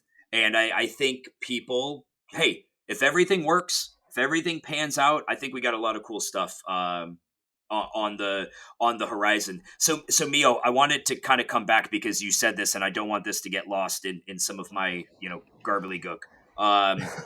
You kind of mentioned, like, there's a few things that we're working on, and of course I know you can't go into details, but I just think that's a point that maybe I should just reiterate. Like, there's a few things that we're working on, and A those, bunch of things actually. yeah, and extract like the arena from that, because like that wasn't one of the few things you're talking about when you're like, there's a few things we're doing. And I think you had said the hope is like Q1 of 23 that we get something released. Can you explain to people why so much thought, and I mean this as a big picture, the ecosystem, the lore. Why do we put thought? Why do you put so much thought into what we're coming out with and why we're coming out with it? I know that might seem like a stupid question, like, well, we do it because we're Kongz, but like, why does it matter? Like, what is it we're trying to build for 5-10 years from now as a brand? Like, what could CyberKongz look like to you 5 years from now? That's a big one. Yeah, I went there, bro. So basically, like Al said as well, CK can pretty much be on everything, right? Because this IP is not bound to Web3, and nor will it be. Like, you can make games, you can make toys, you can do so much co-branding with bigger brands, and we are going that direction for sure. This stuff takes time. You cannot just get a partnership and instantly announce that stuff. You need to sign NDAs, talk back and forth, and think about how to implement this stuff. And yeah, this stuff just takes so much time. I think 2023 will be very big for us, and we will do a bunch of releases actually. And yeah, 5 years from now, I hope we'll still be there. I think we'll still be there. And I'm actually guessing that at that time we will have some partnerships that will be so recognizable that I always say I don't want hype, but it will drive hype that has a fundamental value behind it, because it's not based on thin air at that point. Yeah, I love that. Tell people your, some of your like inspiration for the type of, when I say ecosystem, this is one of the things that I think makes Kong special, is like, it's not just like a 2D collection built on nothing. And honestly, Myoo, what I mean is like, bro, we totally left out from the team Duck Duck Tom. Fuck And yes. bro, He's like, such a big, big part too. That's what I'm talking. Talk about Duck Duck Tom. Talk about like some of the things that like that are trying to be built out more in like a larger scale ecosystem. Yeah, let's talk Duck Duck. Sorry, Duck Duck. Yeah, so Duck Duck, he in the beginning he was doing like CyberKongz weekly Medium article where he was reviewing what happened in the week. But after a while, we realized that he's quite good at writing and coming up with cool stuff. So I brain dumped my lore vision of CyberKongz, like, how does the universe look? What are CyberKongz doing? What is Promethean tech? Where does it come from? Where do Kongs come from? How does the world look like? All that stuff, like a lot of stuff. I dumped it all on him. Talked to him a lot. Talked to you a lot about that. And we are forming this big picture of what Kongs actually are in a lore perspective. Like, we're building a huge universe that is able to derive a lot of stories, and we are writing a lot of stories actually, that can be turned into comics, series, or movies as well at some point, probably. this is what's so cool because like I'll give an example. Like we had a call with Duck Duck maybe a week and a half ago where we were diving into like one particular story, and it was probably 2 hours that we were on, and then Duck Duck and I had a call earlier this week where we talked for an hour and a half, and my point to that is like what's being built out behind the scenes is this really, really diverse world, this ecosystem. To me, it reminds me of like, this is not novel because you've told me some of the inspirations, but like, reminds me of like Star Wars. It reminds me of Avatar and the world of Pandora, and it's like it's not either of those things, but it's a bit of a blend of things. And like to me, I look at Star Wars and the Marvel multiverses and like Avatar, and I see so much of what we're doing uh, is similar, and I think it's really cool because none of those things are Web3. Like none of those ecosystems are Web3, um, but we are, and I don't know that there is anybody that, even though we have not released the lore, I don't think there's anybody close to us in how much world building has been done behind the scenes. And while I'm sure holders are like, we want to see some of that, and of course, those are things that I think part of it is like we don't want to just say it. Like when I think these things get released, however they We get want to do it released, right when we release it, right? yeah, that's it, bro. That's it. But I think it's good for people to know like those are things that are being worked on. Like make no mistake, we're not standing here or sitting here on a daily basis doing nothing.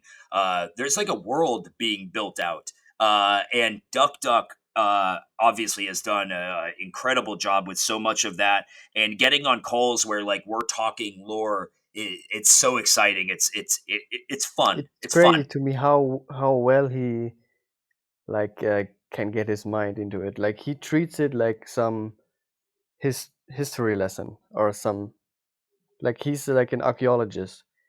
Like he showed us a timeline of what he worked on, the CyberKongz timeline, dating back like hundreds of thousands of years, with events that shape like the belief and religion within the Kongz like universe. So Yes.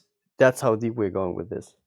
It like reminds me of like when you think of dinosaurs or you think of time, and there's like the Jurassic time, and there's the what, I'll mess up the other ones.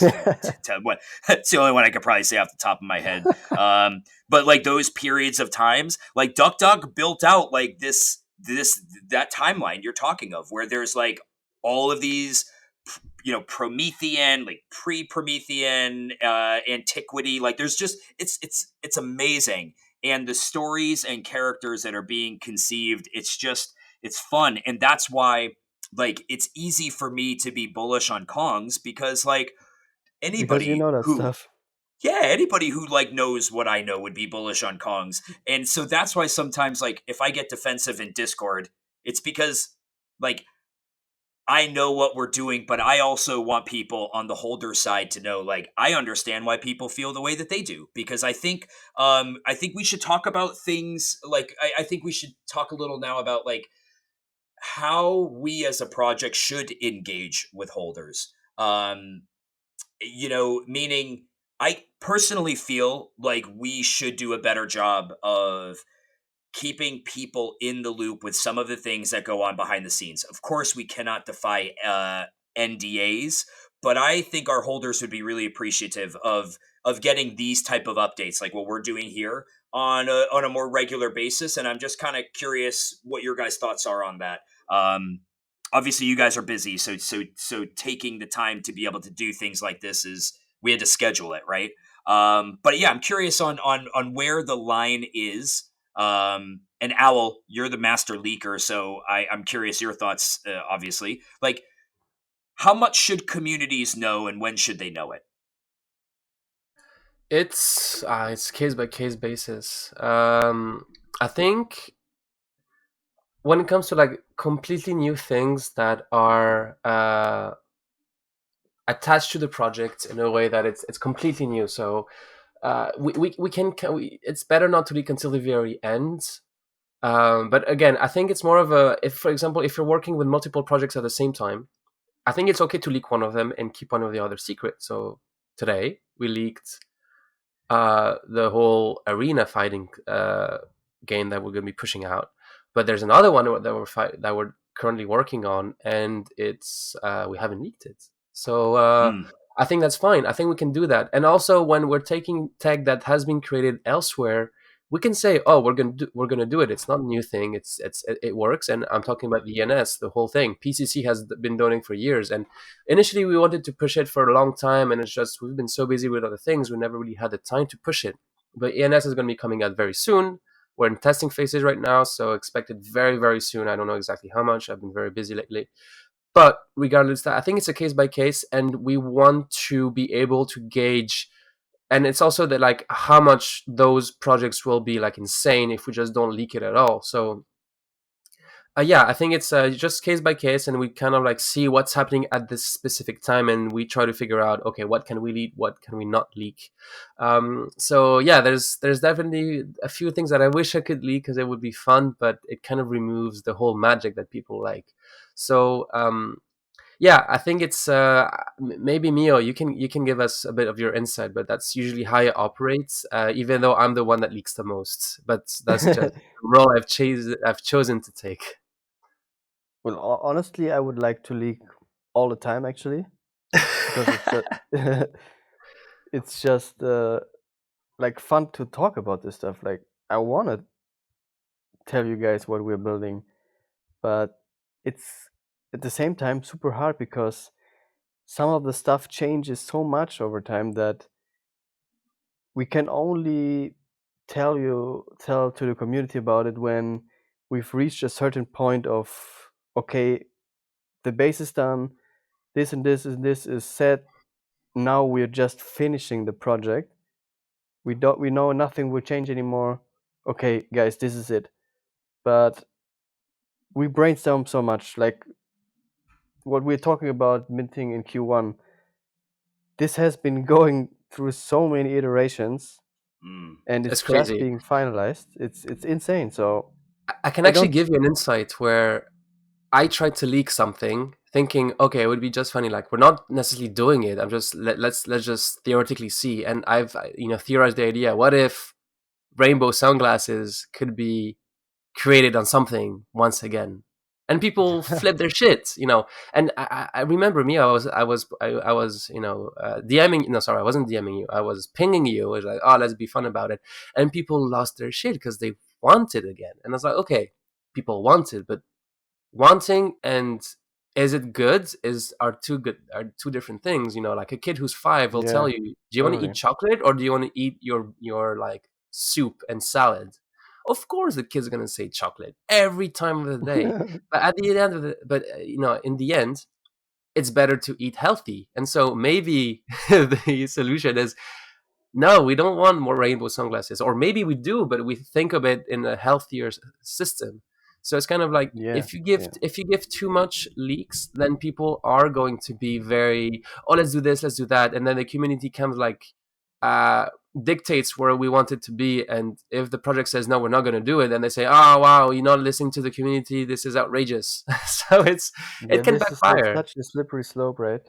Yeah, This balance between, okay, we're trying to listen as much to the community as possible, and we do that. At the same time, okay, guys, we have thought about like 99% of the stuff that you are throwing at us like months before already. That's why we're not acting on it, because we've already thought about it. But we cannot tell you that we already thought about it, because by telling you, we would actually leak that we're doing it. Like, yeah, for example, the claw. Good point. Yeah, yeah. good point. There was the biggest lesson for me. Do you guys remember? There was a time. The video game NBA. Well, remember NBA Jam? 3-on-3 NBA Jam, the old arcade game. Yeah. And we got approached. This was when I really understood like why we can't say things, which I'm comfortable saying this now because A, we didn't have an NDA, and B, it didn't happen. but we got approached. They wanted to put us in in NBA Jam. It was super exciting. Kong's team, like, it was happening, bro. It was literally happening. When? Well, 6 weeks or so. They had the licensing. Everything was good to go. And then what? Nothing. Nothing. Absolutely nothing. And it was like a sure thing. And then it didn't happen. And like, I can only imagine if we would have said something like, guys, like, we want, are you kidding me? Like, I wanted to. But those are the kind of things that happen. You get approached by something really big. You think it's big. You're happy for the community. It's almost like, to me, it feels like you're going out hunting and you're bringing back food. Like, you're proud. Like, guys, look what we brought back. I'm dragging NBA Jam over my shoulder back to the community, and we're going to be in it. And then it's like, and if we said something because people want to know, of course we want to say something. But like, it takes so much to get these off across the finish line. Or like recently, we were we were within a day of announcing Kellogg's. Like, that was Kellogg's, We the had cereal Kellogg's brand. cereal boxes designed with CyberKongz on it. We should post them. Why not? Like, we should show it somewhere. Legitimately, Kellogg's. You don't think our minds were melting? I will say though, here's what's so cool. Even with things like Kellogg's, behind the scenes, we were having legitimate conversations. Not me. I was super excited, but there were those on council that were just not sure. Like, is this real? Should we be doing this? We saw the signed documents. Blah blah blah. And guess what? They posted the promotional video. Luckily, we did not repost. They didn't announce us yet. We had asked them to hold off on it as we were trying to dive a little bit deeper. I mean, this had been going on since the summer. This had been literally going on since the summer. They didn't approach us in September, and then this happened in October. Been talking with them since like June. And there was just something that to certain people on council didn't feel right. So I'm like, you know what?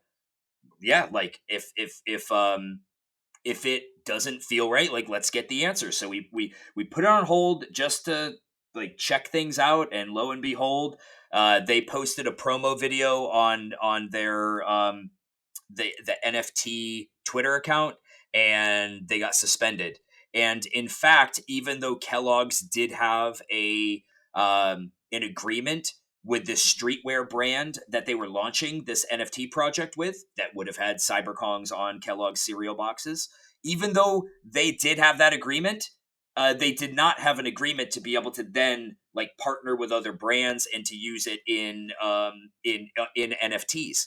Like, they could use this streetwear brand and Kellogg's in the physical realm, on merchandise, but they didn't have the authorization to do these NFTs. And so like, that would have been an exciting thing, Kellogg's, NBA Jam. And that's why it's like so hard to talk about things with the community, because you're literally like, you're like an email away from finding out that everything you've been working on for months, I mean, we're talking concept art going back and forth, documents that signed. big projects like this got their shit together, but sometimes they don't.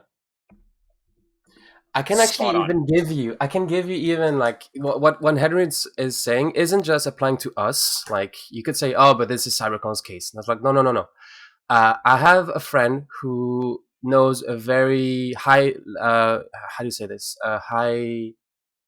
What's the word I'm looking for? So someone who's like high up, in Supercell. So for people that don't know, Supercell is a mobile game studio that is behind some of the most famous mobile games that are existing right now, which are Clash of Clans, Clash Royale, Brawl Stars.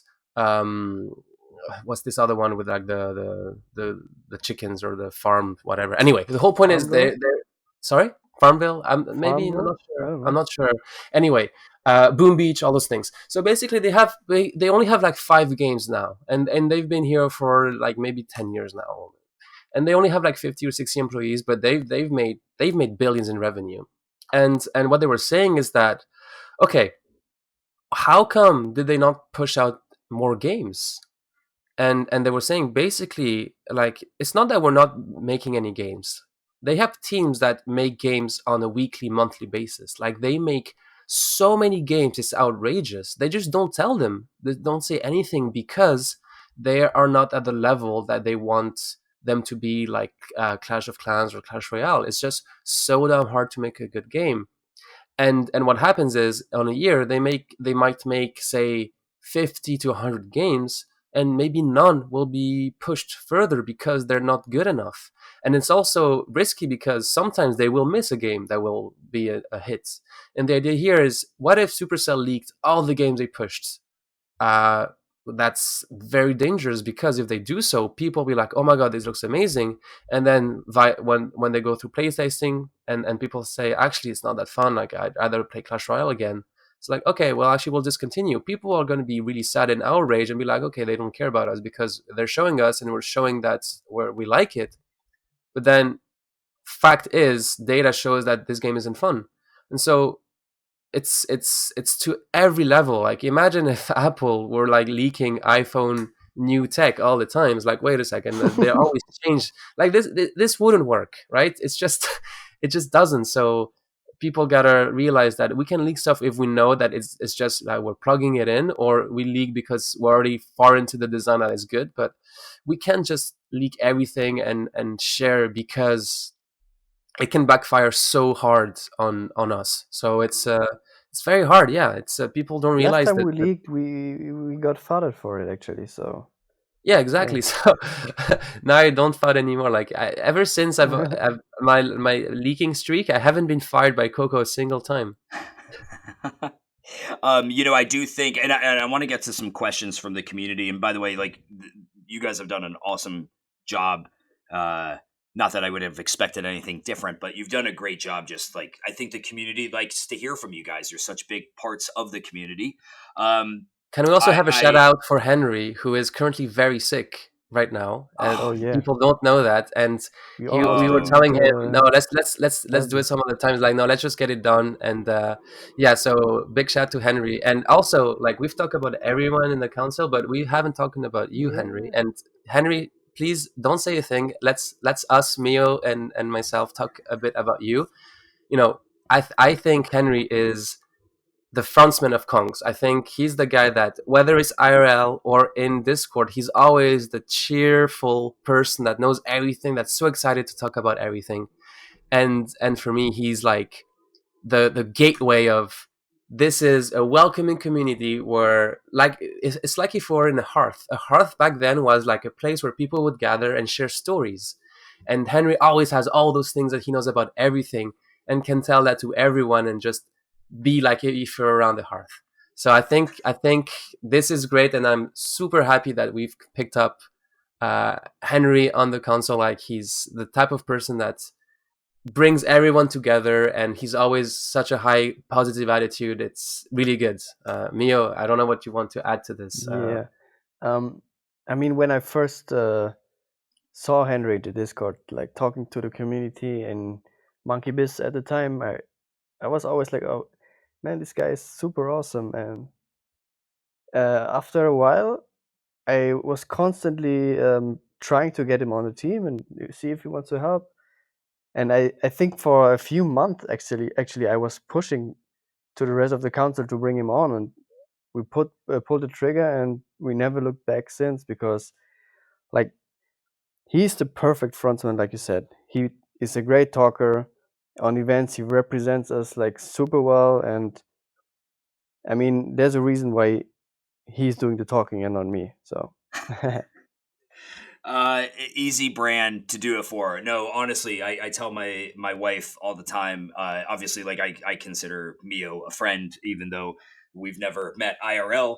But it's like we share a lot of the same ethos, and like I know how much you care about CK and Owl, of course. Like, bro, we've been to a lot of events together, and it's just such a good group of people that are involved in this. And like, I'm 40. I don't have time. Like, this isn't just a hobby for me. Like, of course it's fun, but like I believe in this. I believe in what we're building. I've seen special things that I was never a part of, and it was my brother Huda, that told me one day, like, we need to look at Kongz. And I remember passing up on Kongz during the mint, thinking it was just like, another PFP kind of thing during that meta. And he's like, we need to take a look at. I'm like, oh, those like neon looking like monkeys, those apes. He's like, yeah, there's something. He's like, there's something different there. They have something different going on. And when he says that, like, I listen, because he's good at making calls. And yeah, forever grateful for being part of this. And when Myoo reached out and said, "Sir, heard you wanted to be a mod," I was like, "Oh, dude, it's all I ever wanted to do. That's how it Wanted to started, be." actually. I can remember. Yep.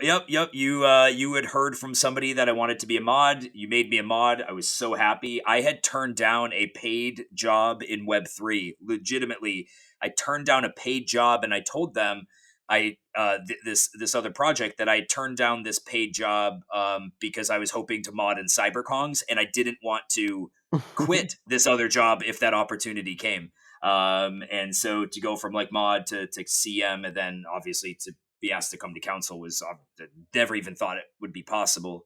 But it's really awesome to rep the brand, and I'm happy the community gets to hear from you guys, because I get to hear from you all the time. And that's what makes me bullish, is knowing the direction that we're going. But before, so thank you guys for those comments. It means a lot. And yeah, I'm sick. I've been nauseous this entire time, and I'm like, when I'm done, I can't wait to lay down. But I knew how important it is. I know we put this off yesterday for some certain calls that we had to make. But I was like, I don't want to put this off anymore. The community wants to hear from you guys. And before we get into some of the community questions, there was a comment that was made the other day in Gen Hall. It resonated with me a bit because the comment was about like it was constructive criticism, and it was coming from like kind of some OGs, and I listened to it and I thought of it, and it was like, yeah, you know what, this is something that I do think we need to work on, because with all of this amazing stuff we've done, Guardian contract and having the most interoperable asset, and just like a lot of really cool firsts, we haven't really had, let's say within Web3, the same presence that other projects that have done far less have had. And so I do think that people should know that as we go into whatever these next phases are, and I'll say specifically the next mint, because the next mint is really the next opportunity to draw new eyes on CyberKongz. I think people should know that we will be going into this with extreme thoughtfulness, of recognizing like, listen, we love our community, and of course we know that with whatever we do, we want to involve the community. But the community should know that the purpose of some of what we will be doing with mints is to attract new people into the CK ecosystem. Like, at the end of the day, I'm going to be honest with you, I'm not going to leak anything that we're doing. But there is a particular mint we're doing, which I think is in my mind, really catered to, it's really catered towards utility of sorts. And that's all I'll say about it, like IRL utility of sorts. Is it the thing that came up recently? Yes. Oh, yeah. And I thought of it, and I was like, do you know what the biggest problem with this mint is going to be? Because it will not be a massive collection. I thought to myself, dude, it is literally going to be a fight of CyberKongz wanting to have this. And while that might seem cool, because maybe people look at it like the goal is to sell, and to sell out, I'm like, yeah, but like, a lot of times Kongz aren't selling, they're buying and holding. So it would almost not be good if it was nothing but Kongz buying, but due to the potential supply that maybe we would do, that's like a very real thing. So I don't want to say like, hey, if we do another collection, this particular one that we're not really going deep into right now, if it happens, if it crosses the finish line and happens, I don't think we can ever say to the community, please don't buy it, we want other people to come in. But because I guess our community could be flipping on secondary and allow for other people to come in that way. But the point being is like, yeah, Kongz I think would be on this like flies on crap, and I I think we really need to recognize that we need new eyes on us. I know we know that we need new eyes on us, and that our conventional ways of doing things have not quite broken into um, that whatever you want to call it, that force field that almost exists around our ecosystem that doesn't always permeate our information outside of our ecosystem. And so I think people should know um, that it isn't just talk when we say like, no, when we do this, it's going to be different, because we recognize we're going to have to get this outside of just the walls of Kongz. And can I answer directly right now how we're going to do that? No, but just know I hear that. I understand that too when those comments are made, and that is part of my job. And luckily, we're well connected in Web3, and we will have to, I think, reach out, to to people and projects to listen. I guess this is what I'll say in a nutshell. We're always asked to go on everybody else's spaces. We're always asked to help in tournaments, etc. We will be calling on everybody else when we start doing these other things to say, like, not that it's time to return the favor. They'll gladly do it. We gladly hop on their spaces. We gladly engage with their communities. And I think as we start to introduce new mints, we will be making sure that we amplify that message as loudly as possible. And I think some of that will be done through some of the new avenues we have on the marketing end, which we don't want to maybe get into right this minute, even though I think, Myoo, can we at least acknowledge, like, we did have a marketing company that we were going down the road with for some time, and we just realized, like, it wasn't working out. They weren't adding anything to the equation that we felt like was really going to help move the ball down the field. And so we had to pivot. Would that be a fair assessment? Yep, pretty much. Yeah. And so we did pivot, and we pivoted with a new outfit that we're very happy with, and we are, hey, we realize, like, nobody's like, oh my gosh, there's a new outfit, hell yeah, guys, come back to CK. That's not what that statement's about. It's just recognizing, like, we're trying to do this as best as we know how, and like anybody else, we get recommendations of people, we try it out, and then we realize, like, okay, that wasn't maybe the right move, and so we're gonna try something else, and that's what we're doing right now, and looking forward to some of the what would they call those? Not marketing. I wanted to say marketing adventures, marketing initiatives, I guess, that we should be rolling out here in the near future. But I want to get to some questions, because I had asked people over the weeks to submit some, and some of these we've probably already answered, but hell, let's get into it. And Owl, the first one is for you. Owl, are you nervous that OpenAI can produce new Solidity contracts for free? Yeah, I'm jobless in 3 years. Bro, Is me that too. true, or are you being sarcastic? Oh no, I'm being this is very true. Like, okay, maybe not. Okay, this is more in the humor side of things, but yeah, AI will write better code than me in some given time, and it will do better art than Myoo in some given time. Like, honestly, a lot of what we're doing right now will just be replaced by AI. Like, this is just a thing. And actually, I recommend everyone to check out a video that was created by a YouTube creator called CGP Grey.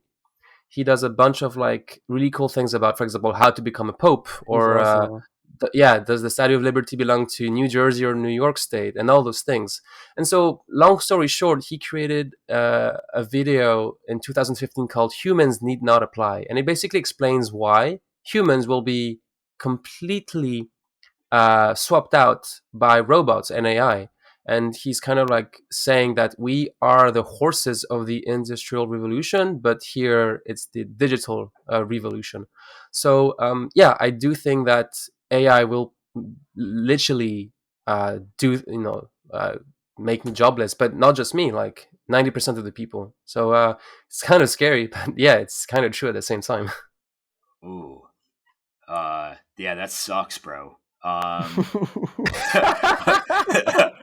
that got very That's real. sympathy. That got very real. Yes, I gotta squeeze all the profit I can make right now. So Mio, let's do like 10 minutes this year. Myoo, do you feel the same? Do you feel that AI? I guess on the art. I mean, obviously we know on the artist side, Dolly and Mid Journey. But yeah, how do you feel? How do you feel Mm. about your job prospects in the future? I don't know really, but obviously what AI is doing is just, at least I think, interpreting something from its database from noise, right? So coming up with something that is original and actually speaks to like the human, I would say human soul or something, makes you feel something.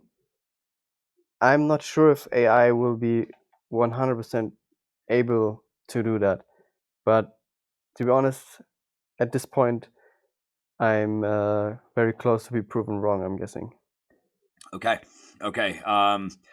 Well, maybe between the three of us, maybe I have the least. Obviously the art is out there in AI form, and the Solidity contracts. I guess soon it's going to be. Yeah, the voice is probably already there. So, that's a very real thought prospect right now. And hey, you know what? Here's the good news. I have a floor store in real life, and AI is never going to be installing your flooring. Not while we're alive. So you guys, I just want you to know I can teach you how to install carpet, and you can be ruggers for life at my shop Awesome. if this happens. So I'll open gladly take that. invitation. I'm a Uh, rugger on chain, so I'm sure I could work with you, Henry. you would do great. Thank you. Okay, here's the next one. Has market sentiment and recent NFT consumer behavior over the past 3 to 6 months changed the way that council thinks about the roadmap and the next steps? I don't know about you, Mio, Um, but for me, it hasn't changed anything. Like, yeah, not at all actually. maybe this sounds crude, but I kind of disregard market sentiment a lot in what we're building, simply because, and this is something that I mean with no disrespect, but 99% of the holders have never done a project, for example, or partaken into a project or built anything. For example, in the Kongz community, there's very few very noticeable builders. How is he called? Inuarashi is one of them, for example, um, and the other one is Kongz. How do you pronounce his name? Sorry. Kyongs. Kyong. Sorry, I want to say Kongz all the time. Kyongz is another one who's building, and he's now kind of like also obliged to like continue in building his own thing. So those people, if you ask them, okay, how's it to build? They'll say, damn, it's hard.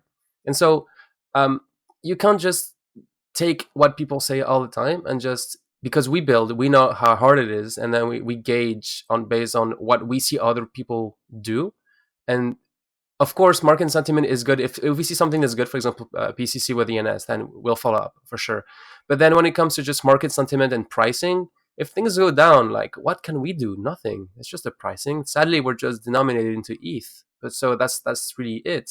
At the end of the day, we don't take this into consideration because if people think, oh, people like CyberKongz needs to push now faster than before because people are losing traction. It's like no. There's none of that. Everyone's is in the same boat.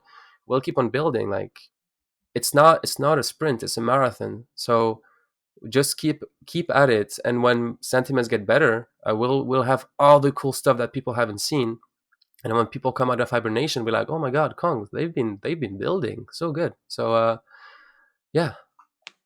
And it's not even you're right, it even goes beyond being a marathon. It's almost like a super marathon. It's almost like a cross continent race, and there are those that decided to literally run the 100-yard dash or the 40-yard at the beginning, not realizing like there's still 3,500 miles to go. And I think there are those that judge projects by where they are in the first 200 miles when there's still so much further to go. And that's where I think we are in this journey. And I think it's fair to say that even in the last, 18 months, out of the participants that started, not a whole lot left. I mean, you have the household names, the ones you maybe still expected to be here, but I think that's exactly to your point. It's not easy to build, and we should be really happy for where we are right now. Um, Owl, this I think probably goes to you first, and then obviously Myoo. Is P&K going to continue evolving and be a focal point of CK? Yeah, so it was a great experiment. I personally had a lot of fun of building it. It was super fun. So I do want to keep on building those things. I'm a big sucker for on-chain experiments, and PNK was definitely one. It works fine. There's definitely an expansion to be done in that area, and I've kind of like said it before as well that we'll be building other things around PNK. So that still holds true. It's just we have so many things queued up. We need to find the time when it's going to come out. So, but in due time, we have a bunch of things that are uh, going to be around that. I think I've kind of leaked it already, like some sort of like Hunger Game esque type of game. I don't want to go into too much details around that, but I've already kind of like leaked that earlier on, so I'm pretty happy, content to say this. But this is kind of like where PNK will go in the future. So maybe more interactive in a way that people will kind of like be able to fight with others. So it's very different to the auto battler. It's completely different, but it's kind of like it's a different step, and it's still all on-chain stuff, which is one thing. Is it's not, I'm not trying to prove that on-chain works. It's more of a let's no one's done it, let's just try and see, and if it works, great, and then maybe we can iterate on that. If it doesn't, well, it's like it was still a good when I say it doesn't work, it's like it works as a concept, but it doesn't scale. Like we've tried and it was fun, and it's still an innovation. Like not every invention needs to come out as being like the how do you call those necessity. Like NASA has come out with so many different things. Sometimes it was just purely random, and sometimes it was purposeful. Like Teflon, I Mm. think, was used as like some material to go into outer space. Teflon now is used as the covering of your uh, Your pans to like frying not pan. making stick. Yeah, for example, it's like so it's a weird use case, but it just works fine. So you never know what can come out of it. That's kind of like where I go when I build. Talk about maybe they're in an AMA.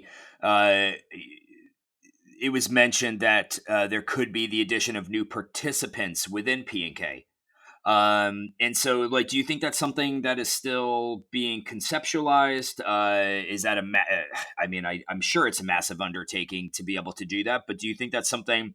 Is that a main focus right now? Is that sort of a side focus, or is that a non-focus? So when we built PNK, we had the idea that many other projects could also come and integrate with PNK.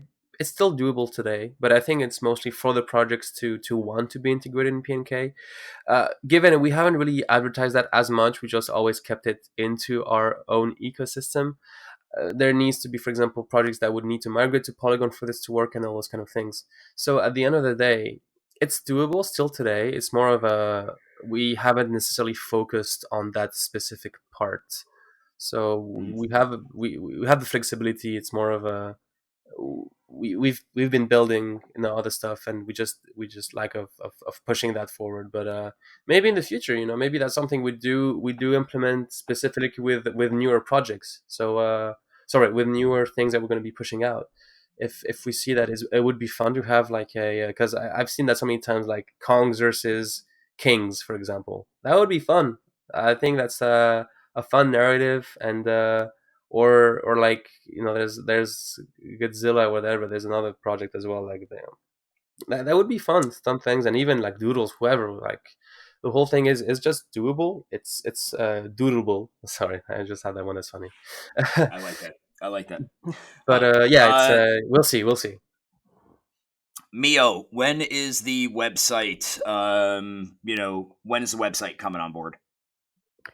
Um, Hopefully pretty soon. We actually had like an awesome meeting, I think 2 days ago or yesterday, I think it was in which we yeah. saw like the latest edition and updates. And I haven't been on the last like 2 or 3 meetings, I believe.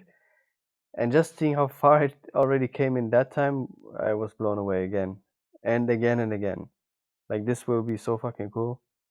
It is cool. Yeah, it's got. So I think. Correct me if I'm It's more wrong. than a website, in my opinion. Yeah, it's more like just a revamp. It's a whole new thing. yeah, it's like a very interactive. It's basically like everything Kongish is going to be on there. Yeah. It's quite cool.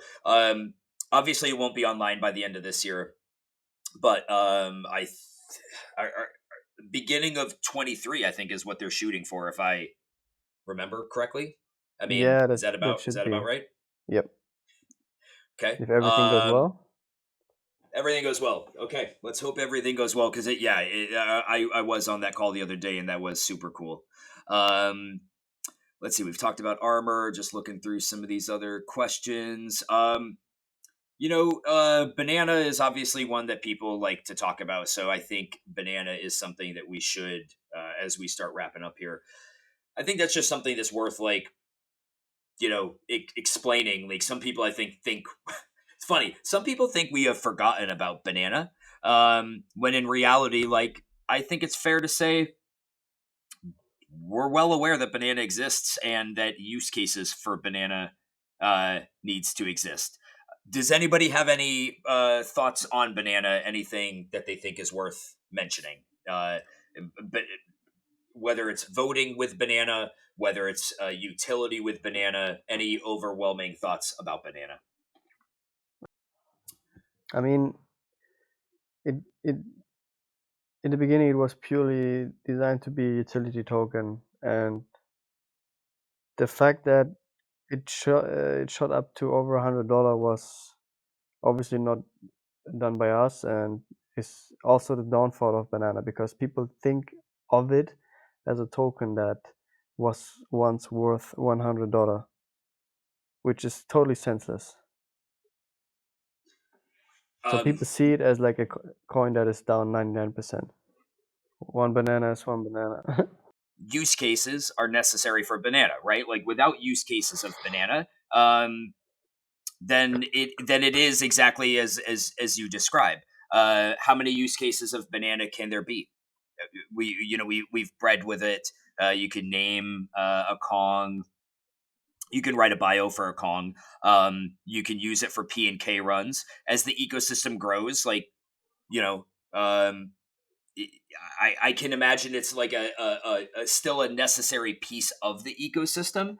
But I agree with what Myoo is saying. Like the problem with it at times is that it drove up so high that it became the thing that like defines who we are a bit. Like what the value of banana is. It can have a direct correlation to like, I mean, that's still how people judge it. Even though I think we Like could people argue pull up like the gens are chart and decoupled. say Yeah. something stupid without knowing anything about it. Yeah. So banana is complex. I think it's fair to say that. I would assume just from things that we've talked about behind the scenes that it's still possible to use it in the future for similar ways we've used it in the past. But yeah, And we I think will. we need more, and we need more use cases. Yeah, exactly. Yeah. So I guess since we're going to wrap up, I just want to know if either one of you have any final thoughts on. When I say final thoughts, obviously we're not going anywhere, but yeah, anything else you want to say before we wrap it up? And honestly, thank you guys for 2 hours of. I know it's super late where you are, Myoo, and yeah. Any final thoughts from y'all? 2023 will be big. We have so much cool shit in the pipeline. We can't wait to show all of that stuff, even though we cannot show it yet. But yeah, we are working hard behind the scenes, and yeah, We're getting there. We're we're getting getting there. there. Owl, any words of wisdom? Yeah, like I think this year has been mostly building. Like markets have been bad and sentiment doesn't help. I've traveled a lot and that really helped me like refocus on what is important and gain experience and wisdom and all around things. And I hope to be able to convey that in 2023 in what we're trying to build, learn from various things we've learned around the years to say, okay, this was good, this was bad. How can we improve those things? So, I'm most excited about building. I'm of course very excited to showcase what we're going to be putting out, but I'm looking forward to having a fun year of continuous building. I just want to have fun, really. So as long as Kongz can provide me that, I'll stick around. I like that. Yeah. Well, I think it's going to. I think 23 will continue the road of Kongz, and yeah, likewise, I'm super excited. Yeah, super excited for how all of this is going to pan out. Guys, again, thank you for taking the time. It's I say it was overdue, but that's just because everybody is so busy, and I hope that we can do another one of these soon. Coco is For going to be sure. doing a Discord AMA, text AMA on Monday. So if people listen to this before that and they've got some follow up questions, hit him up. Make it hard for him and ask Coco when he will join the great Grape Gang. But no, for real. This was awesome. This was awesome, guys. I loved it. I had a ton of fun, and thank you for your time again. And we'll chat here soon. Thank you for And it so as with well. that, we'll give Thanks, an guys. ooh and Ooh, we'll ooh, ooh, ooh. kill it. All right, guys, take care.